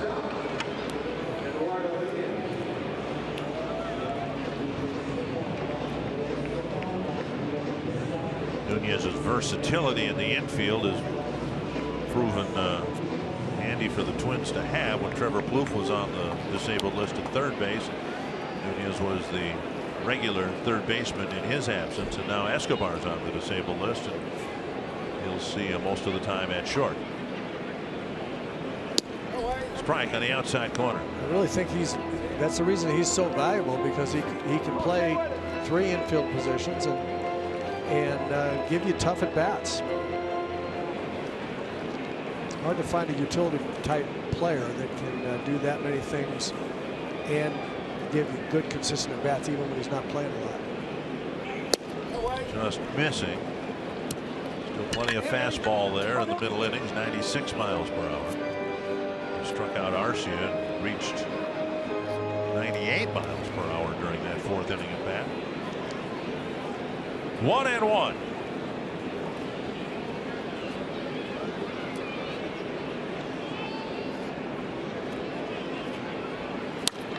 Sliced foul into the seats. 1-2. As is the case with most good pitchers, you really want to try to get to them early if you can, before they A, find their good release points on all their pitches, and B, get their arm loose. It looked like Gausman just wasn't quite loose in the first inning, or first inning in a third or two, and then all of a sudden here came the fastball. 1-2.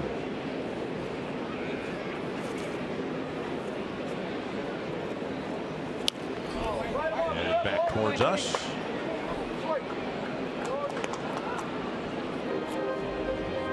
In an era and on a team where strikeouts are commonplace, Nunez has done a decent job limiting them. 15 strikeouts in 79 at bats.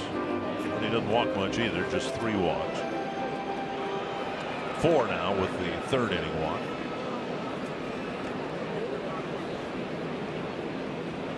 One and 2. The Twins shortstop. Chop toward first, and a fair ball. And that ends the 5th inning. We head to the 6th with the Orioles up by 2.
Baltimore in front. They're leading the American League East. They have the second best record in the American League. Buck Showalter is one of the answers to our carsoup.com trivia question. And the others are Dusty Baker and Joe Madden. Won 2 of them in Tampa. Already won one with the Cubs, and the way the Cubs are playing, he might very well win another one. Fernando Abad will pitch to Matt Wieters, Pedro Alvarez, and Jonathan Scope. I was thinking about Joe Madden. I'd forgotten about Dusty Baker. Nationals just a half game behind the Mets in the National League East. Abad has been perfect against left-handers, absolutely perfect. Wieters, of course, a switch hitter. Abad has given up a .260 average to right-handed batters, and lefties are 0 for 15 against him. So it'll be Wieters, then a lefty, Alvarez, and then Scope. Strike 1 on the outside corner. Abad giving up the .260 against right-handers, but really hasn't been too bad, and Wieters a much better left-hand hitter than right. So a good move by Paul Molitor with get Wieters on the side where he's not nearly as good, and then the left-hander coming up after that. Now that fastball is 92, and I've seen 67 on that super slow changeup. Yeah, there's not often times you get 25 miles an hour difference.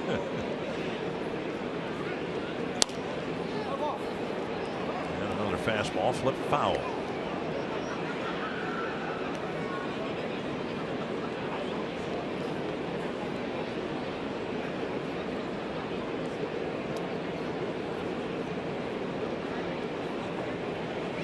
Oh, 2. Driven foul, another fastball.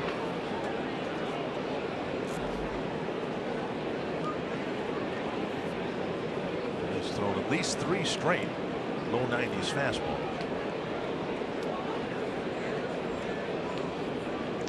It looks like he has his stuff back and his confidence back. He goes out there with real purpose, it looks like, Fernando Abad.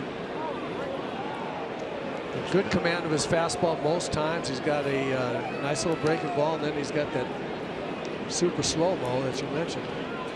Just missed with a 93-mile-per-hour fastball. And he goes at that outside corner with regularity and is able to hit it a lot. That one stayed right over the middle of the plate, as I talked about how good he was. Wieters with his second deep at bat. Solid single, and that'll bring up Alvarez.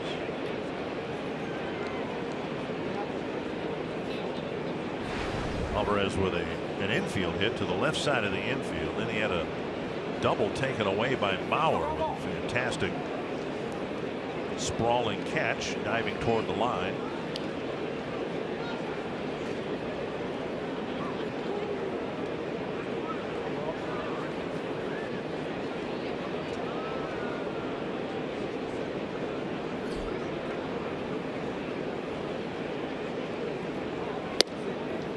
Missing with a fastball inside.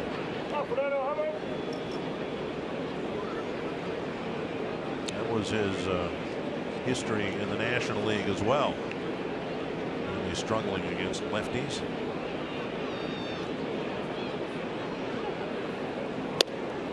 Now Abad misses again with a fastball. 2-0.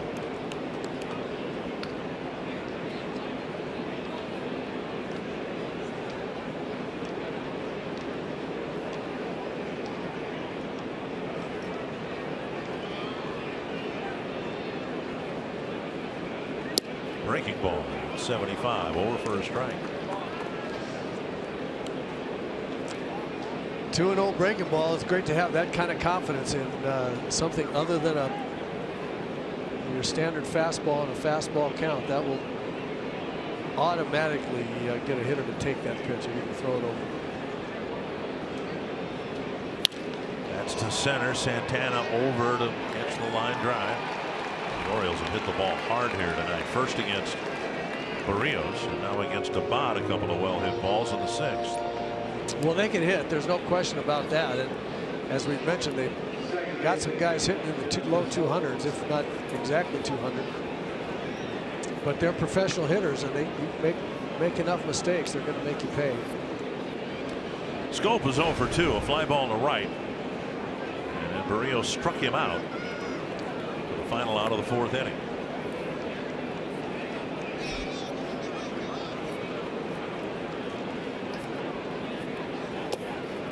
Changeup. Low ball 1.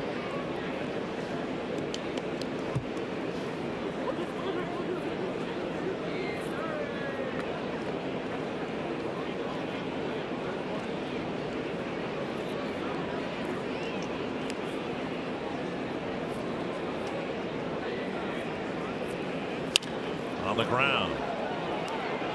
And around the horn they go. A double play grounder. And Abad faces just 3 men in the 6th.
With the Orioles up 3-1, and a look at cricket, something to smile about. Kiss cam entries here at Target Field.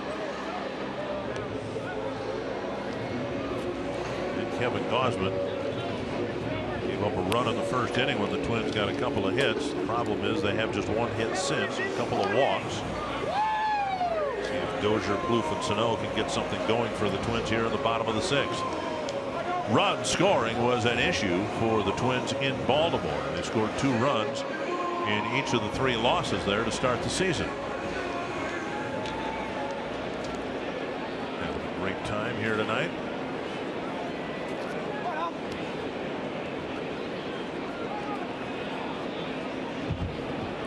Dozier with a single in the 1st and fouled out to first in the 3rd. Strike 1 over the inside corner.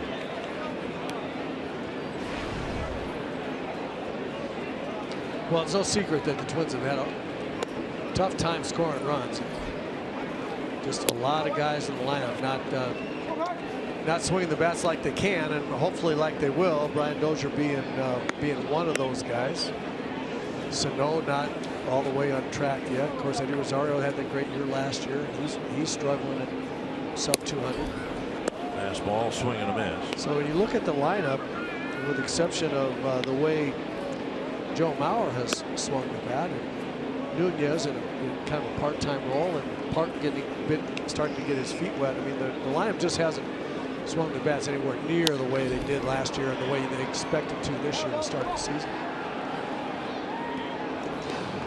This is Dozier's 4th full year with the Twins, and he carries into this season a .240 career batting average, and last year hit .236. He had a great 1st half, hit a lot of home runs, a lot of dramatic home runs. Went to the All-Star game and hit a home run there. Up the middle, And that'll bleed through.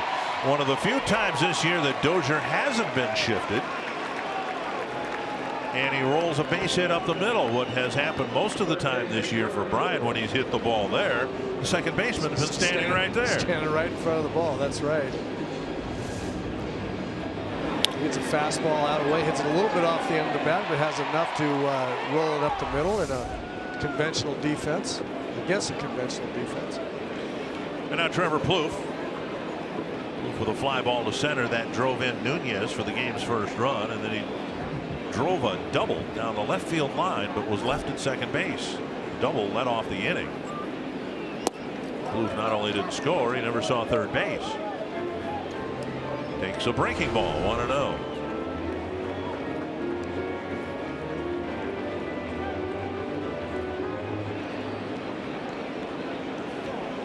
I think Trevor's got to get ready to hit fastball this time at bat. He got a change up last time. I think until he gets 2 strikes, he's got to get on the fastball.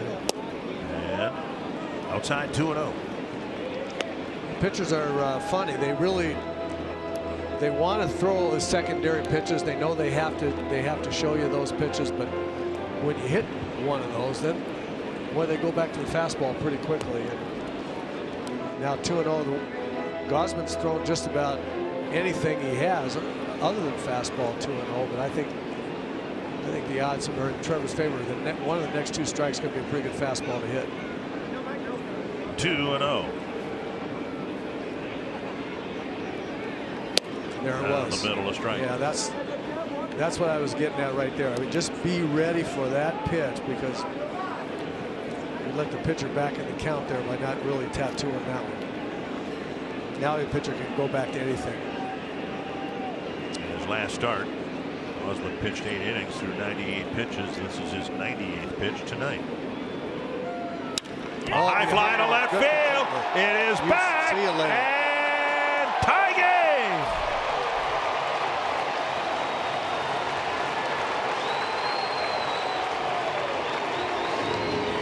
Gosman threw him a home run fastball 2-0 that Trevor took.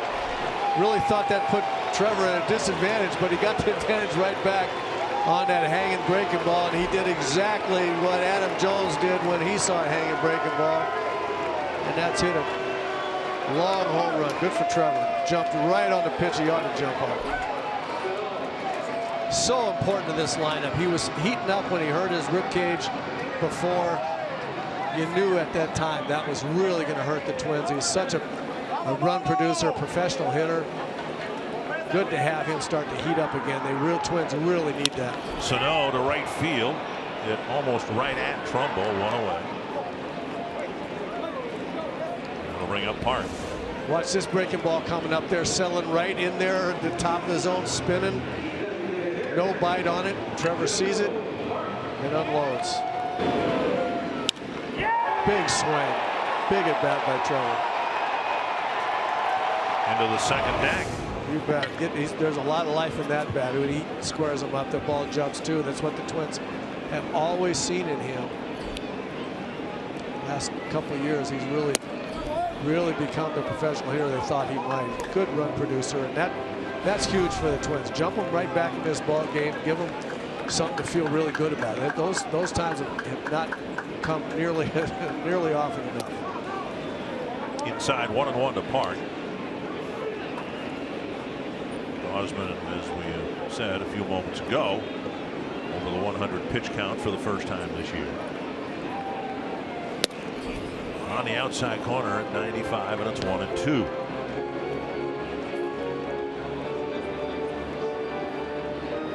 Ryan Mattis warming up.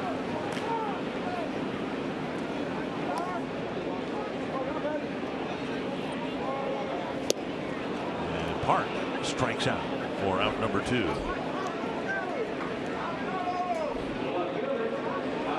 Not only a strikeout, but a quick strikeout, so Orioles feel a little freer to leave Gosman in to face Arcia.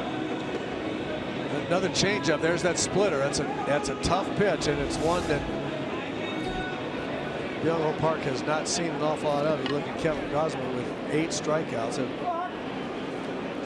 It's a pitch that Arcia probably won't see. No, you think? I don't think so. Fastball, strike one. I think we're going to see some gas. And there was flame number one. Arcia, I don't think, has even fouled one off, has he? No. They've all been swings and misses. No, 7 straight swings and misses. Inside, 1-1.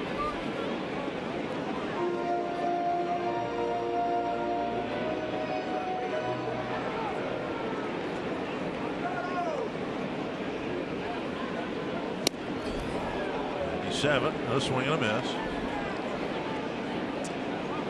The problem with Oswaldo is that his mechanics dictate that he's going to have a hard time on fastballs from belt up because his hands drop down as he strides into the ball, and then he just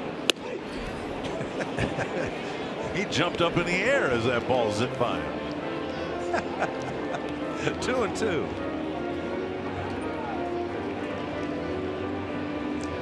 So as he strides into the ball, his hands kind of hitch down, and then he can't get back above the ball to handle it with those fastballs. Checked his swing, and it's 3-2. Gausman's thrown him fastballs, the last 2 inside off the plate. Now, if he happens to make a mistake and throw one knee high down the middle, Oswaldo could really put a charge on. That's a ball that he can handle from his hand position going down first.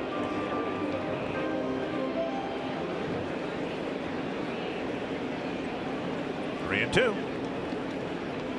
Got a piece. So that was 98-mile-per-hour fastball. That was the one. That was the location where he can handle a fastball, but he happened to throw it 98.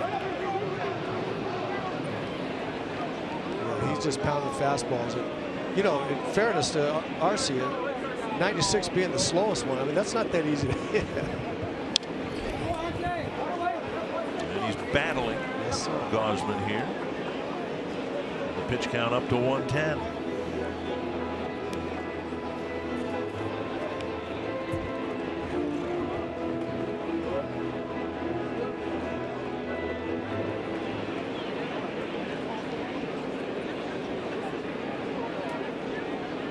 Got him.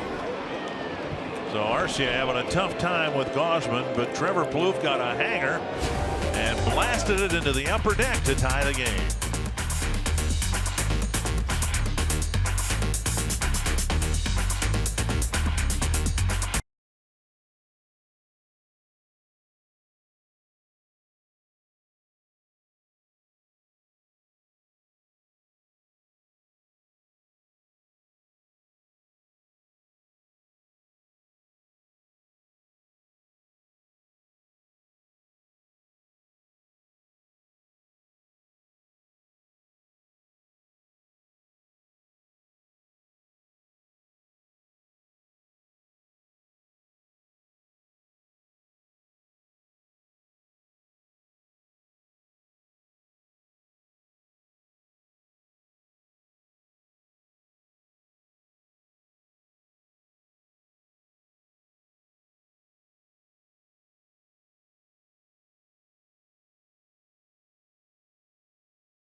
Here's our grand casino story of the game. The Twins jump off through the 1-0 lead on a sacrifice fly by Trevor Plouffe. The Orioles would come back after a double by Mark Trumbo. Matt Wieters would drive him in with a base hit. And then we go long ball.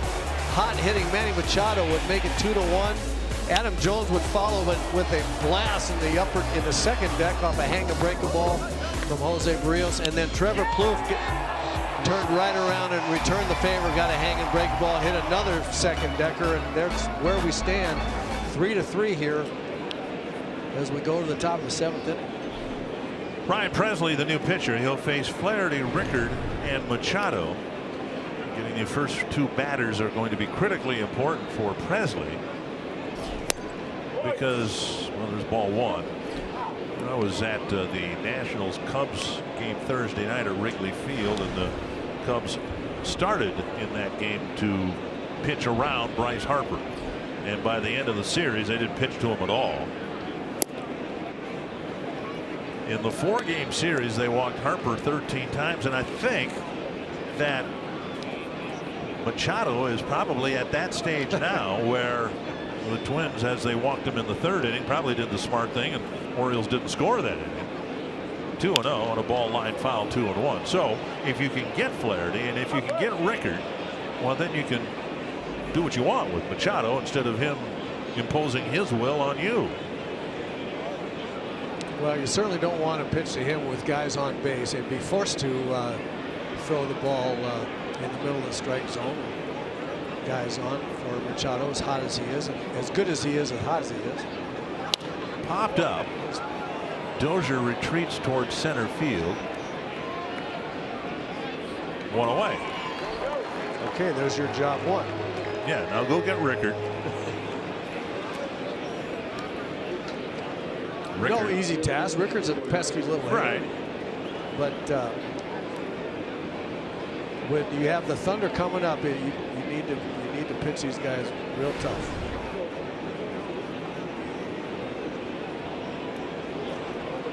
Rickard, a Rule 5 pickup from Tampa Bay, and to the surprise of many, not that he's stuck. You don't draft someone unless you think there's a chance they can stick with your team, but he won the starting left field job coming out of spring training. Yeah, he hit $9 million in spring training. Yes. Just hit a bunch. One strike from Presley.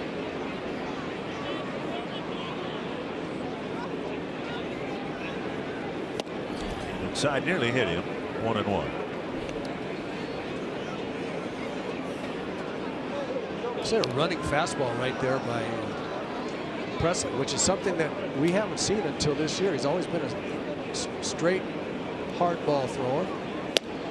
There's a strike. Nice breaking ball there. So now he's got this little running fastball to go with the 90. So to Rickard, we've seen a 95 straight down the middle. We saw a running fastball and a breaking ball. So he's going to try to strike him out with another breaking ball. Off the plate, 2-2. But I think that's going to help Ryan Presley a lot. He has a good hard fastball and a good breaking ball. To have a different fastball, I just tell you, it messes with hitters a lot. Looks like going back to the curveball to try to strike him out there. Just got a piece. That was one of the challenges the Twins had with J.R. Graham. J.R. Graham had a mid-90s fastball. And higher sometimes. And higher, but it was straight as a string and had no movement, and there wasn't a complementary pitch to go with it. Yeah, and he couldn't quite control the breaking ball enough to get hitters off the fastball. And hard to center. Santana going back, and he's there to make the catch. A well hit out for out number 2. Here comes Machado with 2 outs and the base is empty.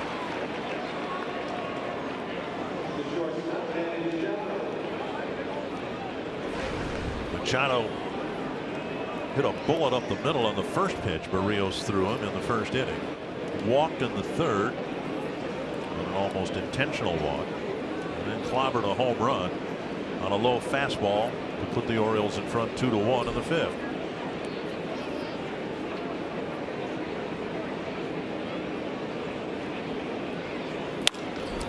To right. Well, it's a single. But everything is hit so hard, and that's, again, he had 2 home runs the last game the Orioles played on Sunday. And so he gets his single. He ends up at first base, which would have, I guess, been the same result of the Twins that intentionally walked him. Here is Adam Jones. You know, we look at his 193rd consecutive start tonight, the longest active streak in Major League Baseball. And, you know, that comes on the heels of him hurting himself so badly, blowing out his kneecap on that running to first base that one time a couple of years ago. That really put a crimp in his ability to throw up the numbers that he ultimately is going to throw up. He is some kind of good player. But the other thing is, when a guy is that hot, I don't care how good you are, you get in a streak like this, and the characteristic is this: you never miss a pitch that you can handle. And it's just amazing to watch great hitters when they get in these streaks.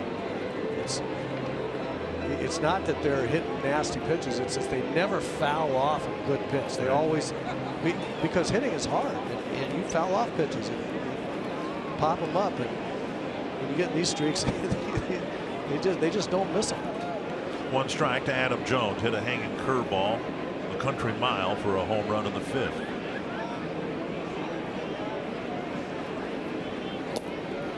Well, what did you think of Joe Maddon's strategy against Bryce Harper, and you know, basically putting him on base every time and denying him a chance to swing the bat? You okay with that? Yeah, I'm actually okay with that. Right? You know, the manager's trying to win the game, and he's trying to help his pitcher decide which guys they can get out the easiest. All back.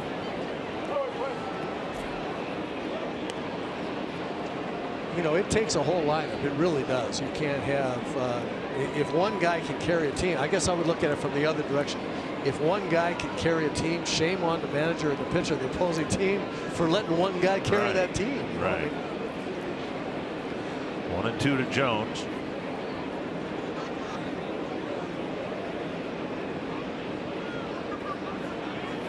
Breaking ball got him. Suzuki will flip to first to complete the strikeout and the inning. A scoreless 7th for Ryan Presley. Joe Mauer will hit out of the leadoff spot, 3rd in the bottom of the inning.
The 7th, and this copyrighted telecast is presented by authority of the Minnesota Twins and may not be reproduced or retransmitted in any form.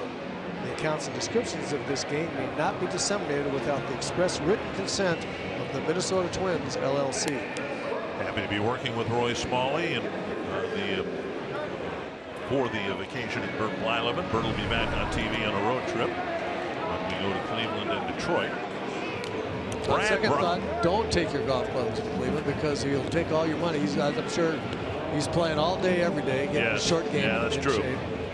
Brad Brock, part of a really good Baltimore bullpen. They came into this series with a bullpen ERA of 2.45. Yeah, real strength of this ball club, no question about it. The Twins are familiar with Brad Brock. He's got terrific arm, good fastball, hard breaking slider. Suzuki will lead things off, then Santana and Mauer. And Suzuki takes strike 1. There's that slider. Starts out in the inside part of the plate, breaks hard back over the middle. Looks like a fastball. Darts away. Up high, 1-1.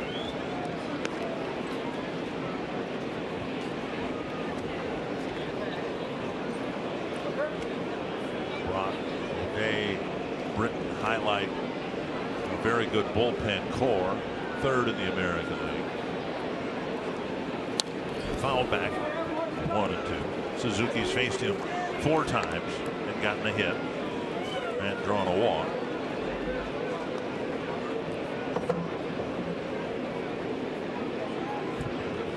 Mauer will hit third this inning, and he's 3 for 5 against Brock with a double and a home run.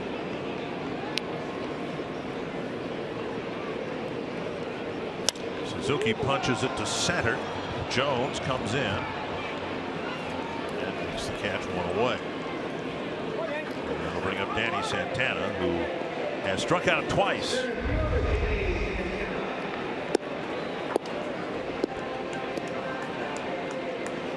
Santana throughout his 5th inning at bat, threatened to bunt. Flaherty already in on the grass here in the 7th inning. Santana's bunts, the bunt hits, more of them have gone to the right side of the infield. And he tried to do that in the 5th inning to get the ball somewhere between the mound and where Chris Davis is playing, and then just outrunning the ball, if you will, to first base. Yeah, I like that play, him bringing the bunt with him to the right side. Slug bunt. He pulled the bat back, tried to swing away, and you play a little third base. That happens to you when you're crowding the hitter like that. You got to swallow your gum, don't you? It's a little better when it's a little left-handed hitter. If I'd ever been in there with Dave Winfield doing that, I'd swallowed my gum. 1-1. Santana having a tough time making contact. Arcia struck out 3 times today. Park has struck out twice. Santana twice already tonight. That hits Brock. Santana will get a base hit. And it looked like it got Brock right in the back pocket. Trainer will come out and look. It did not appear to get him in the arm anywhere.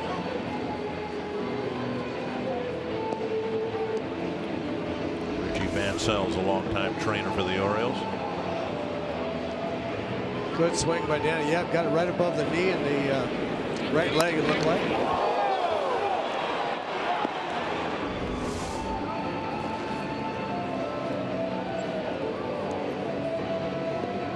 Push off leg, and he says everything's fine. Santana gets a base hit, 2-strike infield hit. His speed is aboard, and now Mauer comes to the plate 0 for 2 with a walk.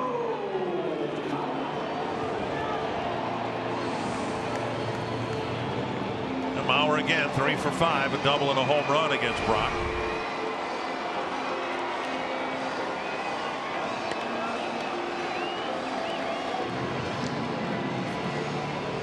Twins just need to string some real good at-bats together here. Get 3 or 4 line drives in a row and see what happens. Santana checked right away. They say Wieters is fine, but in spring training he frightened the Orioles because in a spring training game against the Twins he threw to second and came out of the game with some elbow discomfort, remembering that 2 years ago he had Tommy John surgery on the elbow.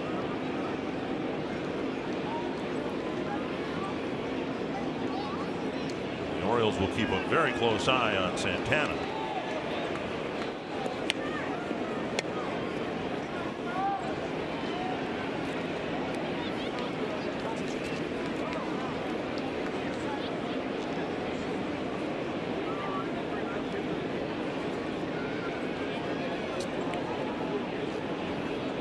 Mauer threatens to bunt and takes a strike.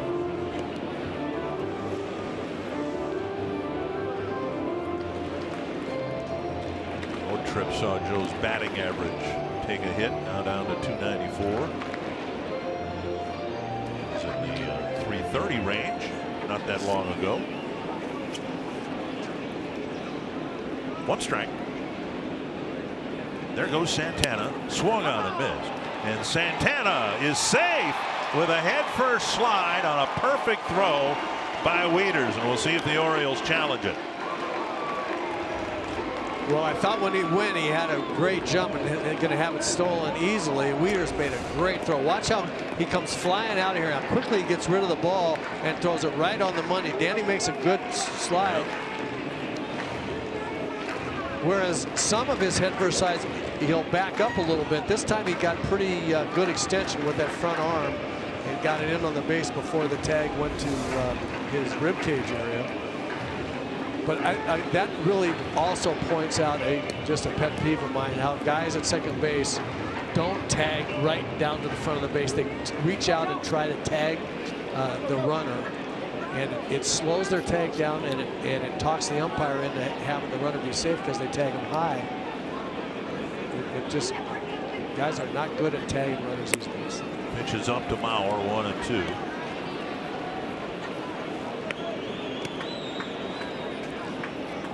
Now, Machado, of course, was a shortstop. Hasn't played there all that much. Third base might be more of a reach and tag position if you got to play at third. Sometimes, right? but the fact is that the base has been there for 140 years, and that's where the runner's going. Swung on, missed. Mauer strikes out, 2 down.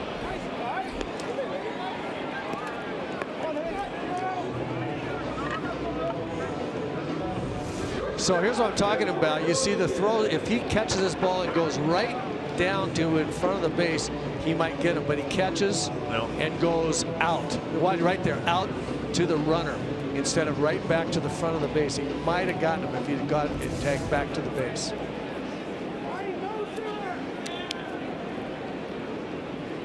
Wieters' throw was maybe would have hit the dirt before. If Machado had not, Machado had to go reach for it a little bit, right. but then you still have to get your glove back to the base, not to the runner. Here is Nunez. Single to right in the first, a run scored, a walk, and a ground ball to the right side of the infield. Dug out by Wieters.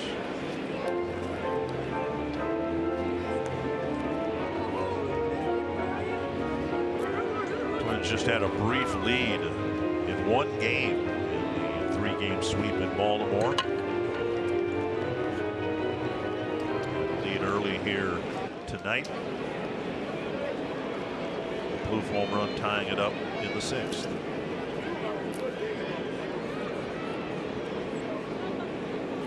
Inside, and it's 2-0.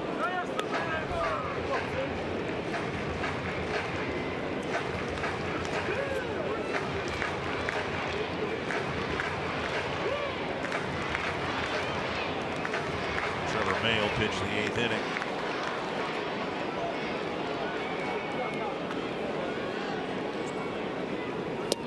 Strike 2-1.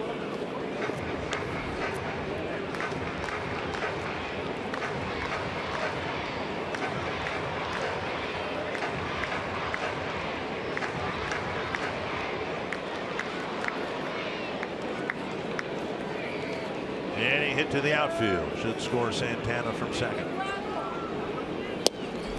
Outside corner, 2-2. Rockies come back from 2-0 with 2 perfect pitches on the outside corner. Fastballs at 95, 96 miles an hour, right on the corner. And when you're a hitter hitting 2-0, you have to give up that one side of the plate or the other. Nunez looking for the ball from the middle in.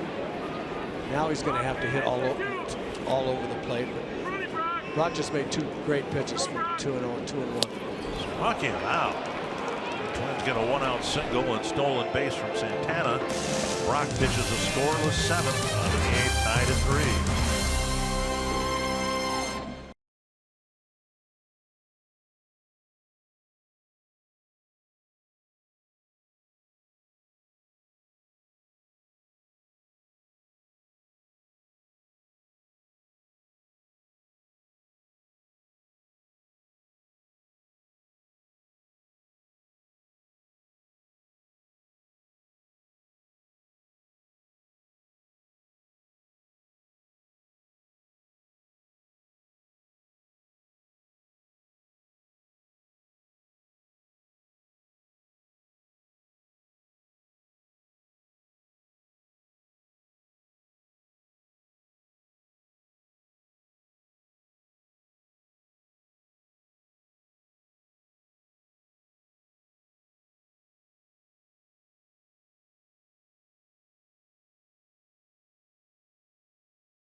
I'm Jeff Grayson with your Mall of America Studio Sports Update. It is flashback time because on this date in 1982, the Twins' Gary Ward hit the Metrodome's first ever Grand Slam home run.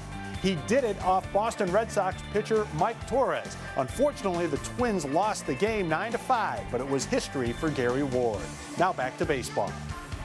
Well, not the most famous home run that Mike Torres ever gave up. Gave up the Bucky Dent home run. Tied at 3. Chris Davis will lead things off in the Baltimore 8th against Trevor May. Davis, Trumbo, and Wieters here in the 8th. Davis with a strikeout, a lineout, and then a single. He's at the ball hard twice tonight. Breaking ball on the outside corner.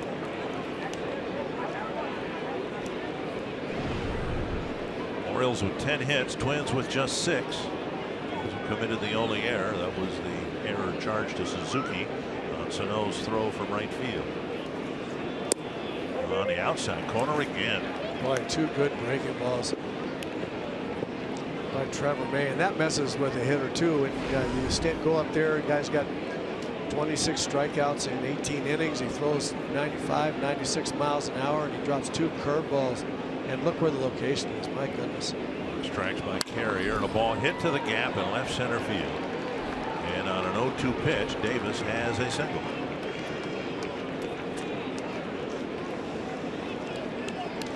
And now Mark Trumbo.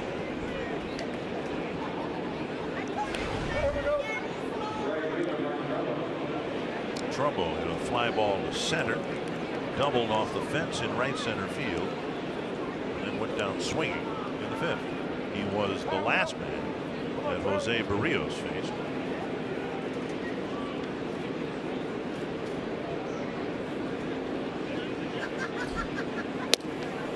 A fastball on the outside corner.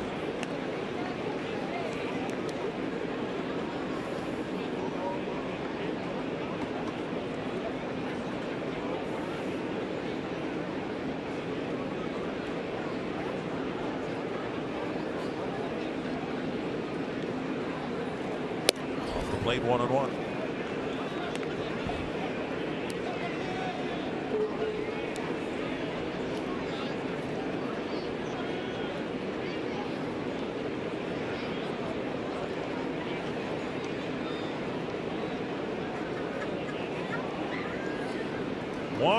To Mark Trumbo.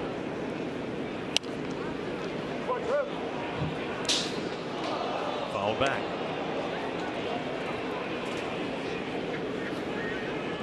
Now, thought you were going to make a play on that one. At least I stood up. You did. At least I stood up. As opposed to how I was bailing. Is that what you were saying? Darren O'Day warming up for the bottom of the inning.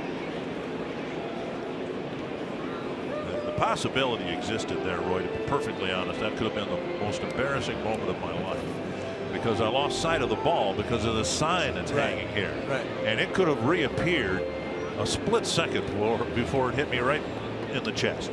or somewhere. And as I saw that ball coming back at you and going right at that sign, I really felt like the best thing for me to do was make no ricochets possible. Right.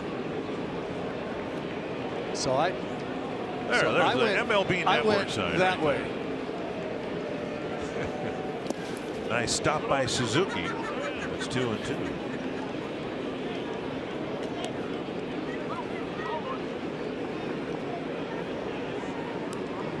May trying to pitch around a leadoff single here. A tie game in the 8th inning. This is a pretty big pitch right here. Trumbo's hot. Good power. He's got to be careful. He's got to make a good pitch here. 2-2. Breaking ball hit to left, and Arcia goes into a slide to make the catch.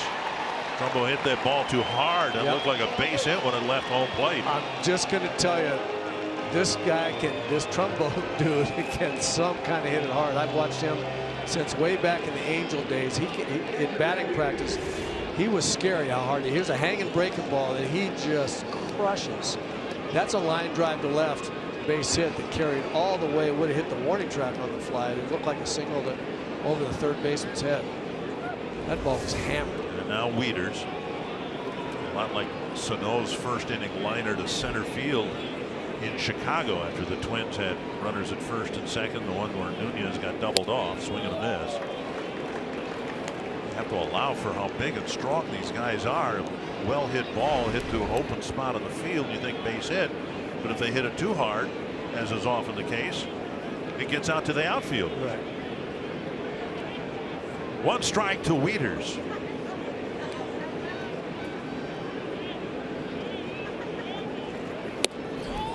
And now 2 strikes. And there's a pitch that I was hoping Berríos would throw to Wieters when he drove in the first run for the Orioles with hitting that breaking ball. That's where that spot right there is where Wieters is going to have a hard time. Not out over the plate, but inside part and in. He's gonna go away here. Well, no, he can't.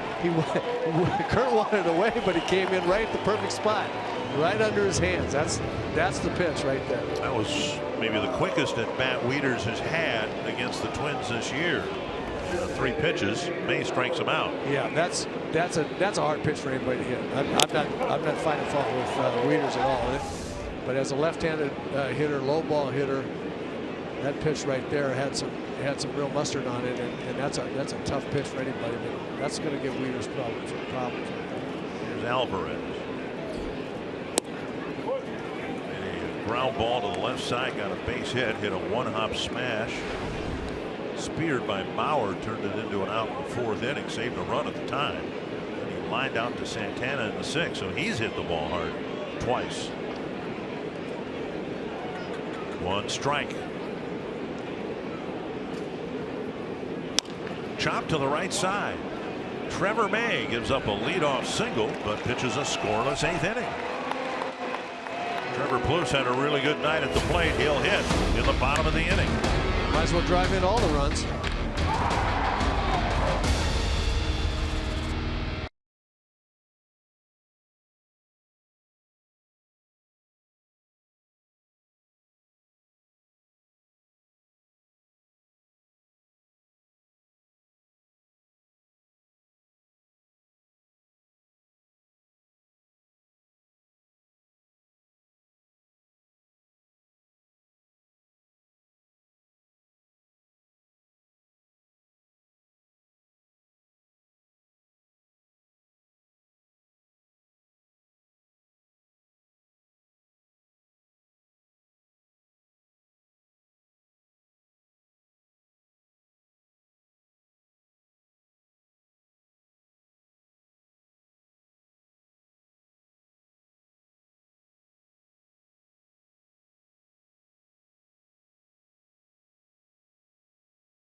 In the bottom of the 8th in a tie baseball game against the Baltimore Orioles here tonight at Target Field. Stay with us directly after the game for Twins Live, presented by Central Link. Some of the topics we'll discuss. We'll start with Jose Berríos.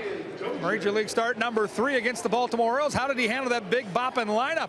We'll also take a look at Trevor Plouffe's big night. He'll be up 2nd this inning. He's been red hot at the plate tonight with all 3 RBIs. We'll also bring you inside the clubhouse and hear from the manager, Paul Molitor. Guys, Twins looking for a little rally. They've got the right guys coming up, led by Mr. Brian Dozier. Yeah, the 3, 4, and 5 batters, Kevin, and tonight that means Dozier, Plouffe, and Sano facing side-winding right-hander Darren O'Day. Dozier with a couple of hits, put the ball in play all 3 times, a run scored. He'll lead off the 8th. Half swing, strike 1. Brian Dozier's 0 for 6 with 3 strikeouts in his matchups against Darren O'Day. Trevor Plouffe is 3 for 6 against O'Day. Sano 1 for 2. Excuse me, 0 for 1. High fly to left field. Coming in is Rickard. Still coming in, and he makes the catch. Away. Trevor Plouffe has had 3 really good plate appearances here tonight. A fly ball to center in the first inning that scored Nunez with the game's first run, a double in the fourth, and then this. Hanging breaking ball that he was just climbed all over, knew it as soon as he hit it. Upper deck shot that tied the game. He's driven in all 3 runs for the Twins here in this tie game. Might as well just go ahead and get them all, Trevor. Have a night. To right center field. And slicing towards Trumbo. Pretty well hit ball for out number 2. Yeah, I really like that at bat by Trevor against Darren O'Day. That's a nice way to approach his underhanded side-winding kind of delivery, especially with that big sweeping, slinging breaking ball that he has.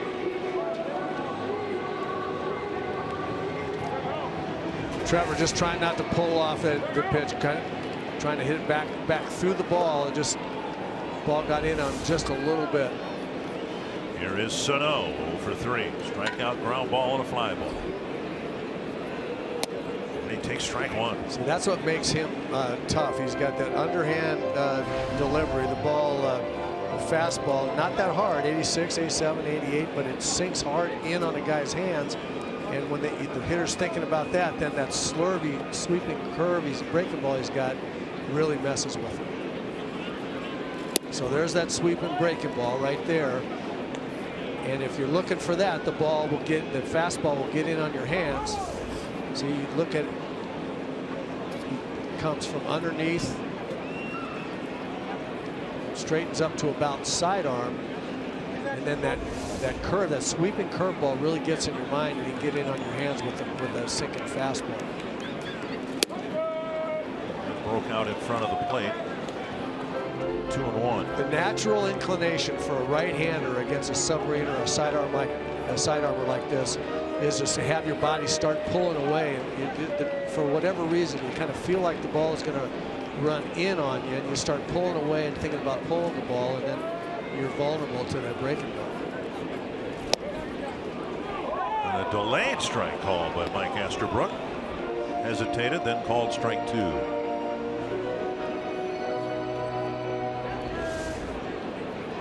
So watch this sweep and breaking ball come all the way across from the inside part of the plate all the way to catch the outside corner. You're thinking about that. If he runs it in on your hands, then you got trouble with that one. Checked his swing, 3-2.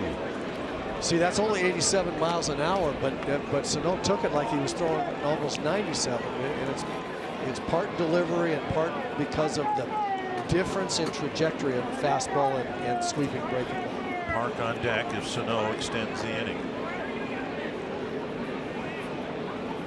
So here comes the big sweep and breaking ball, 3-2. See if Sano can stay on it. Oh no, 2's a fastball. And Sano strikes out. The Twins go down 1-2-3 in the 8th.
3-3 as we go to the 9th inning. Twins have a chance to have another dramatic walk-off win here at Target Field. And to do that, they also have a chance to not have Manny Machado hit again in this game. The scheduled batters, Scope, Flaherty, and Rickard. Machado would hit 4th this inning. Kevin Jepson's going to try to have a 1-2-3 inning here and let the Twins hit in the bottom of the 9th in a tie game. Scope is 0 for 3, a fly ball, a strikeout, and he grounded into a double play his last time up. Kevin Jepson not quite finding his rhythm completely yet this year. When he was so good last year, he was throwing 3 really quality pitches over for strikes all the time. 95 miles an hour fastball, good big sharp breaking ball and changeup, all for strikes most of the time. He hasn't quite found that same rhythm with all 3 pitches yet this year.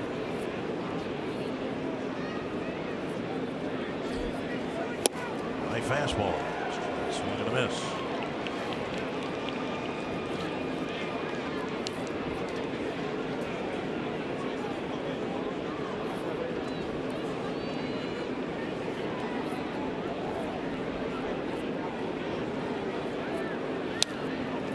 Two strikes. The first 3 hitters here in the 9th inning are a combined 1 for 9 in the game.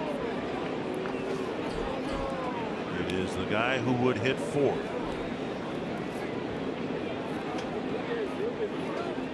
The Twins don't want to face here in the 9th inning.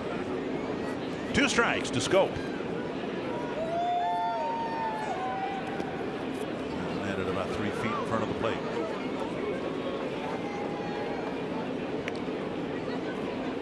That's the breaking ball right there that Jepson just hasn't quite found the feel for consistently yet. I think it's really, really important for him to find it. He can get it back together and have a really, really good productive year as a closer or 8th or 9th inning guy for the Twins. But he has to have that curveball. That's the breaking ball, missing 2-2. After being acquired by the Twins, Jepson had an outstanding opponent batting average of 176. So far this year, as I think you saw, his opponent batting average is nearly 100 points higher. Yep. You look at the velocity, the break on the ball, it's just, I think what you said, it just hasn't all come together for him yet. 2-2. And he gets a strikeout of Scope. Gets him to chase for the first out. Time now for What's Next, brought to you by Century Link. Tyler Wilson, who was supposed to start last night for the Orioles, will pitch against Phil Hughes, who pitched okay against the Orioles when he faced them in Baltimore. Flaherty, the batter. The rainout last night meant that the Orioles had one problem solved. There are others, such as getting here for 1 game toward the end of July to play the Twins in just 1 game before turning around and flying back to the Eastern time zone. But they did have an open game, what was described as probably being a bullpen game on Wednesday. But when the game was rained out last night, they took last night's starter and penciled him in for tomorrow. 1-0 to Flaherty. Popped up straight up, and Suzuki with the one-handed catch, 2 down. Sounded like he cracked his bat on a pop-up. He absolutely did. He got way in on him right there. Good fastball. And Jepson's got a really nice live fastball that looks, when he's throwing his breaking ball and his changeup over, it looks like it's, I mean, he's throwing 94, 95, and it can look 98 or 99 when he's getting his other pitches over. But yep, got in on him. Bat almost split 2. And now Joey Rickard trying to keep the inning alive for Machado.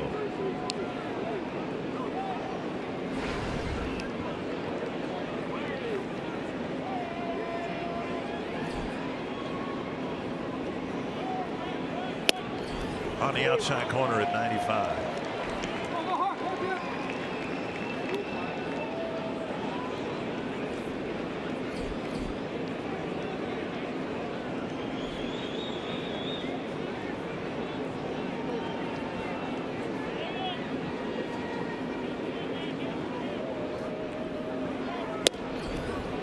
A little bit up. 1-1.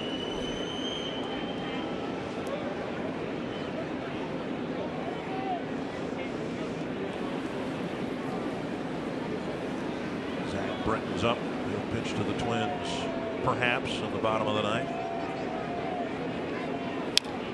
Fouled off the foot.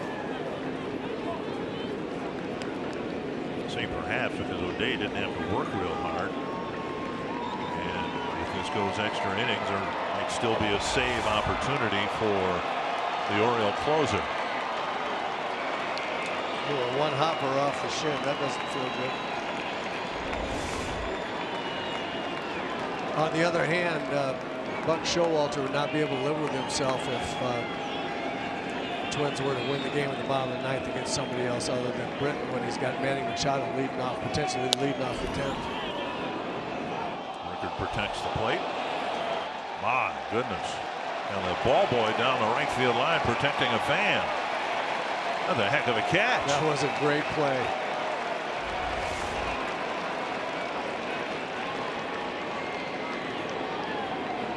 Left his feet, sprawled over the fence, and protected somebody there that didn't have a glove on. What a play. 1-2. See what he does with this one. Oh, fan intercepted. It's one thing to catch line drives, but it's those ground balls that, as you know, that separate a good ball boy from a not so good one. Or a shortstop from a not so good. 1-2.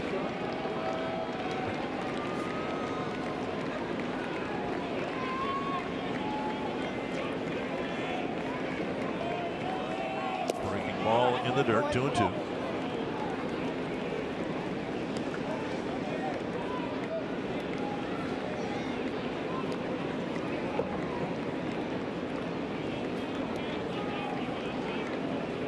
You understand what I'm talking about with Buck Showalter's decision, right? I mean, if Rickard makes the last out here, Buck knows he's got Machado leading off the 10th inning.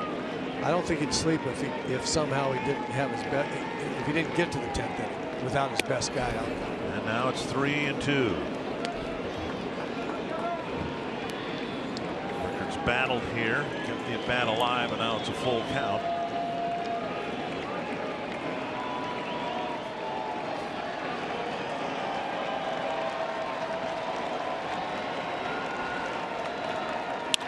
Deep to the left field corner. And off the base of the wall, Rickard not only reaches, but he's got an extra base hit. And Machado will come up with the man in scoring position and 2 down.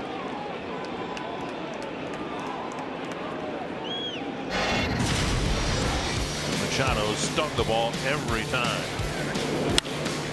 First ball hit, he saw the game, lined it back to center. Then Machado, then they get a low fastball for a home run. Got an high outside fastball, lined it to right. Might be a case where the extra base hit by Rickard turns out to be a blessing for the Twins. There's a rule in the baseball rule book that you don't put an extra run on when the score tied. But I got to believe that you don't pitch to this guy right here. Suzuki down on the crouch.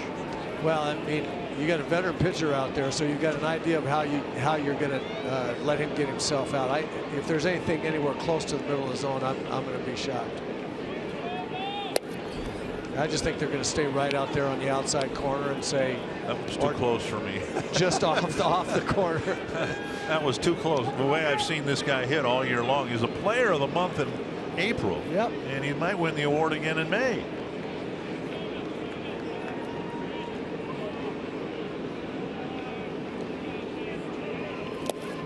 Breaking ball. See, I don't think this is that bad a strategy. You've got a pretty good hitter, even though he's struggling a little bit. You got a guy that's already hit a home run on deck. Now they'll walk him. I think Suzuki just came out of the crouch. Yeah, they were gonna give him a couple pitches to get himself out. Oy. Machado. Miguel Cabrera would have swung at that.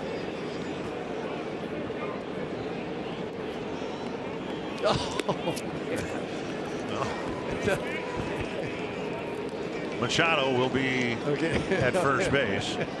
Okay. Note to self, Kevin Jepson's not real comfortable putting the guy on. Adam Jones clobbered a hanging breaking ball about as far as a human being can hit one of those into the second deck. And against Jepson, the pitcher has won most of the battle. That's what Jepson will try to do here, to strand 2 runners in the ninth.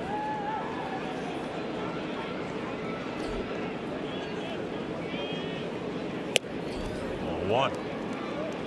Jepson struggled with his control a little bit during the Rickard at bat. He had him 1 and 2. Rickard fouled some pitches off, and then it was 2 and 2, and it was 3 and 2, and then Rickard drove one to the base of the fence in left for a double.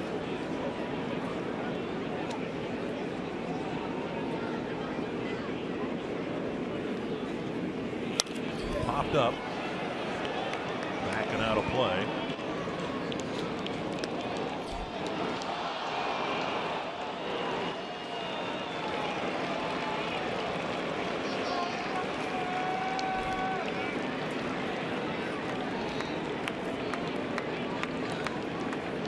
The go-ahead runner at second.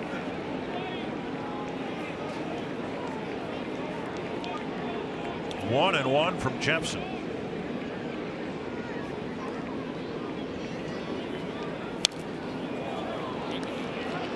Jepson coming right at him with mid-90s fastballs.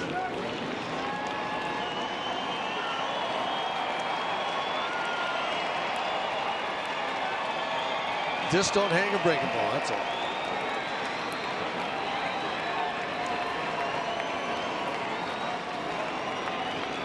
When a guy's struggling at the plate, you just have to throw quality pitches. Just nothing in the middle. Anything around the perimeter of the zone is going to work against a guy struggling.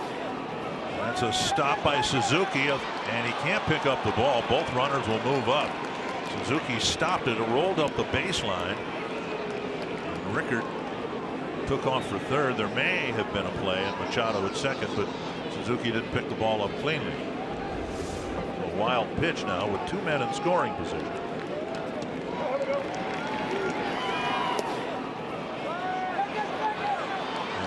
They would have had Machado at second. I don't think so. They both runners got good jumps, and just another example of Kevin Jepson just fighting to find the rhythm and release point on that breaking ball, and it really hamstrings him quite a bit. 2 and 2 to Jones. Popped up. Suzuki near the Twins dugout has no play. Again, that breeze that's blowing in from left may have impacted that pop up and just barely blown it out of Suzuki's reach.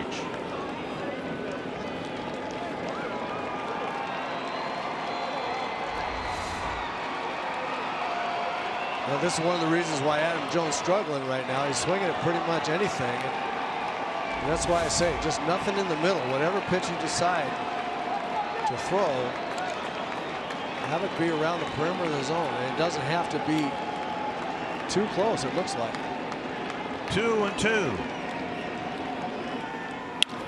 Base hit to left field, and Arcia kicks the ball to center. 2 runs will score, and Adam Jones with a 2-run single gives the Orioles a 2-run lead.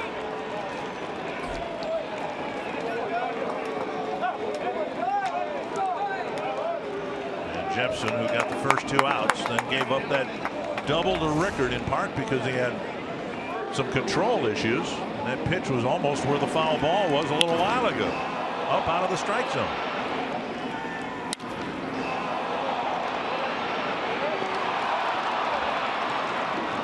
So the Orioles take a 5-3 lead. And here's Chris Davis. Ball 1.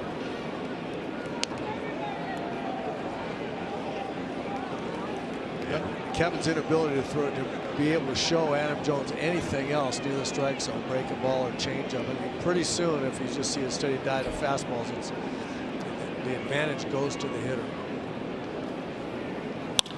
That's hit to right center field. That's down for a hit. Jones to third, and they're going to stop him at third base. So with 2 outs, Rickard doubles. Machado drew the intentional walk, but now Jones and Davis get 2 out hits, and the inning continues.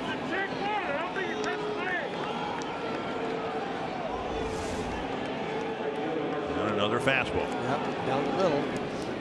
Going back to the Jones at bat, Barrio struck him out with a breaking ball off the plate in the third. He hung one, and Jones hammered it in the fifth. But then Presley struck him out with a breaking ball away in the seventh.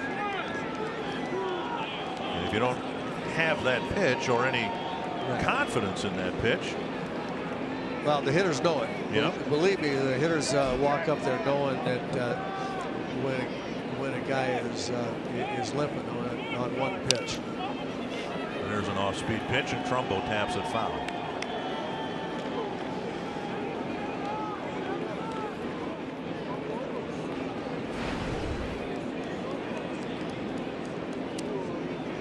Trumbo lined to left his last time up.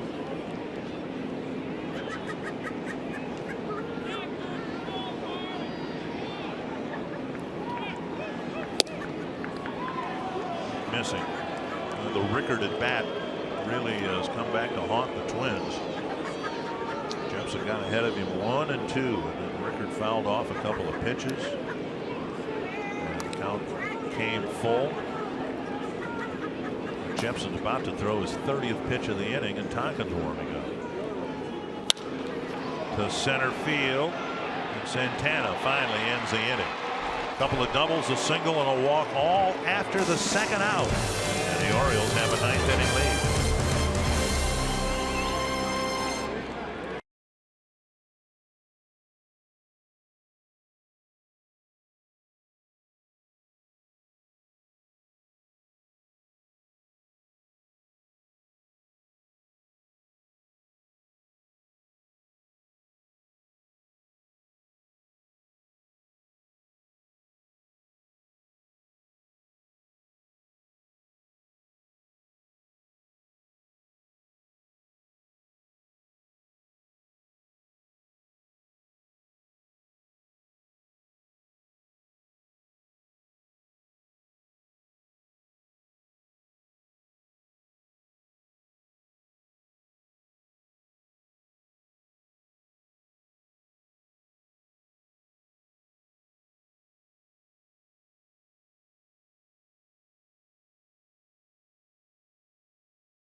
Run, but more importantly for the Orioles, a 2-run single, lining a fastball into left field to drive in the difference of the ball game. Now the 4th and 5th runs for the Orioles. Young Hope Park will lead things off against Zach Britton.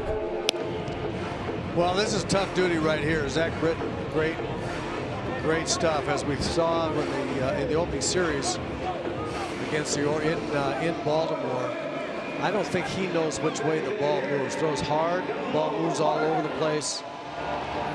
He's got a nice breaking ball also, but just the movement on his fastball for throwing mid to high 90s is really startling.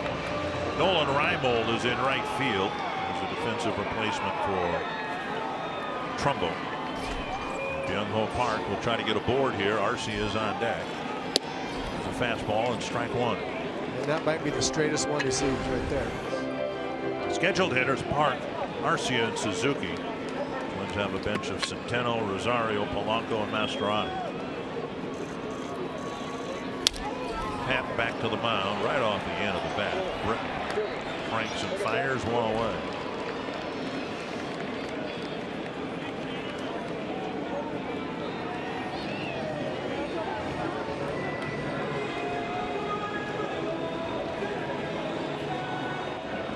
up Arcia's had a terrible time against a right-handed fastball, making contact. He struck out 3 times.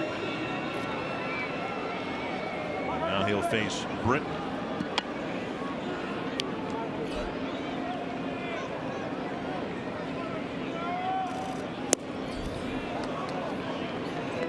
Swing and a miss. So did you see that ball go down 96 miles an hour, and the ball went down like it was a split finger?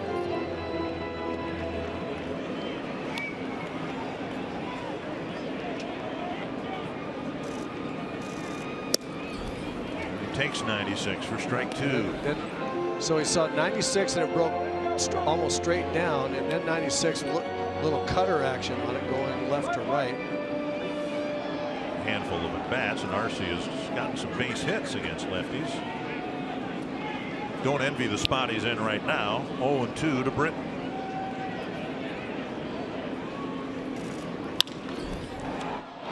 And a soft liner to Flaherty for out number 2.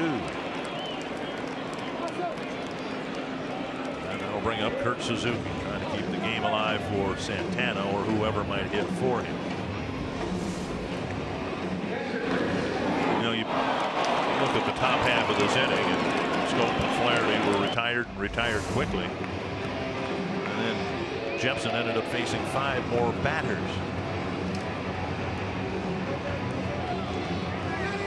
Suzuki and then Santana, and then the Twins would turn the lineup over to Mauer. The Twins have found out here how good this Baltimore bullpen is. 9 men have hit, only 1 hit. And that was Santana's base hit off of one of the relievers. 1-0. They have some awfully good arms out there, no question about it. And Showalter uses them very well with Brock going to O'Day, and then of course to Britton, and they're so different. 3 different styles of pitching coming out of the bullpen to close out games. All of them effective. 2-0 to Suzuki.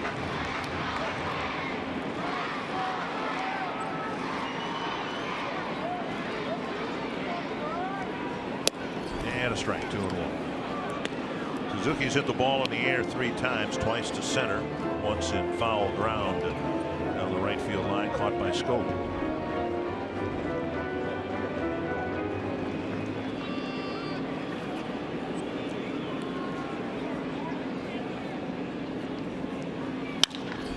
Chopper to Flaherty, who sets himself, and the Orioles beat the Twins again. This time again, the margin 2 runs with some late hitting, very late hitting in the 9th inning. They beat the Twins 5-3.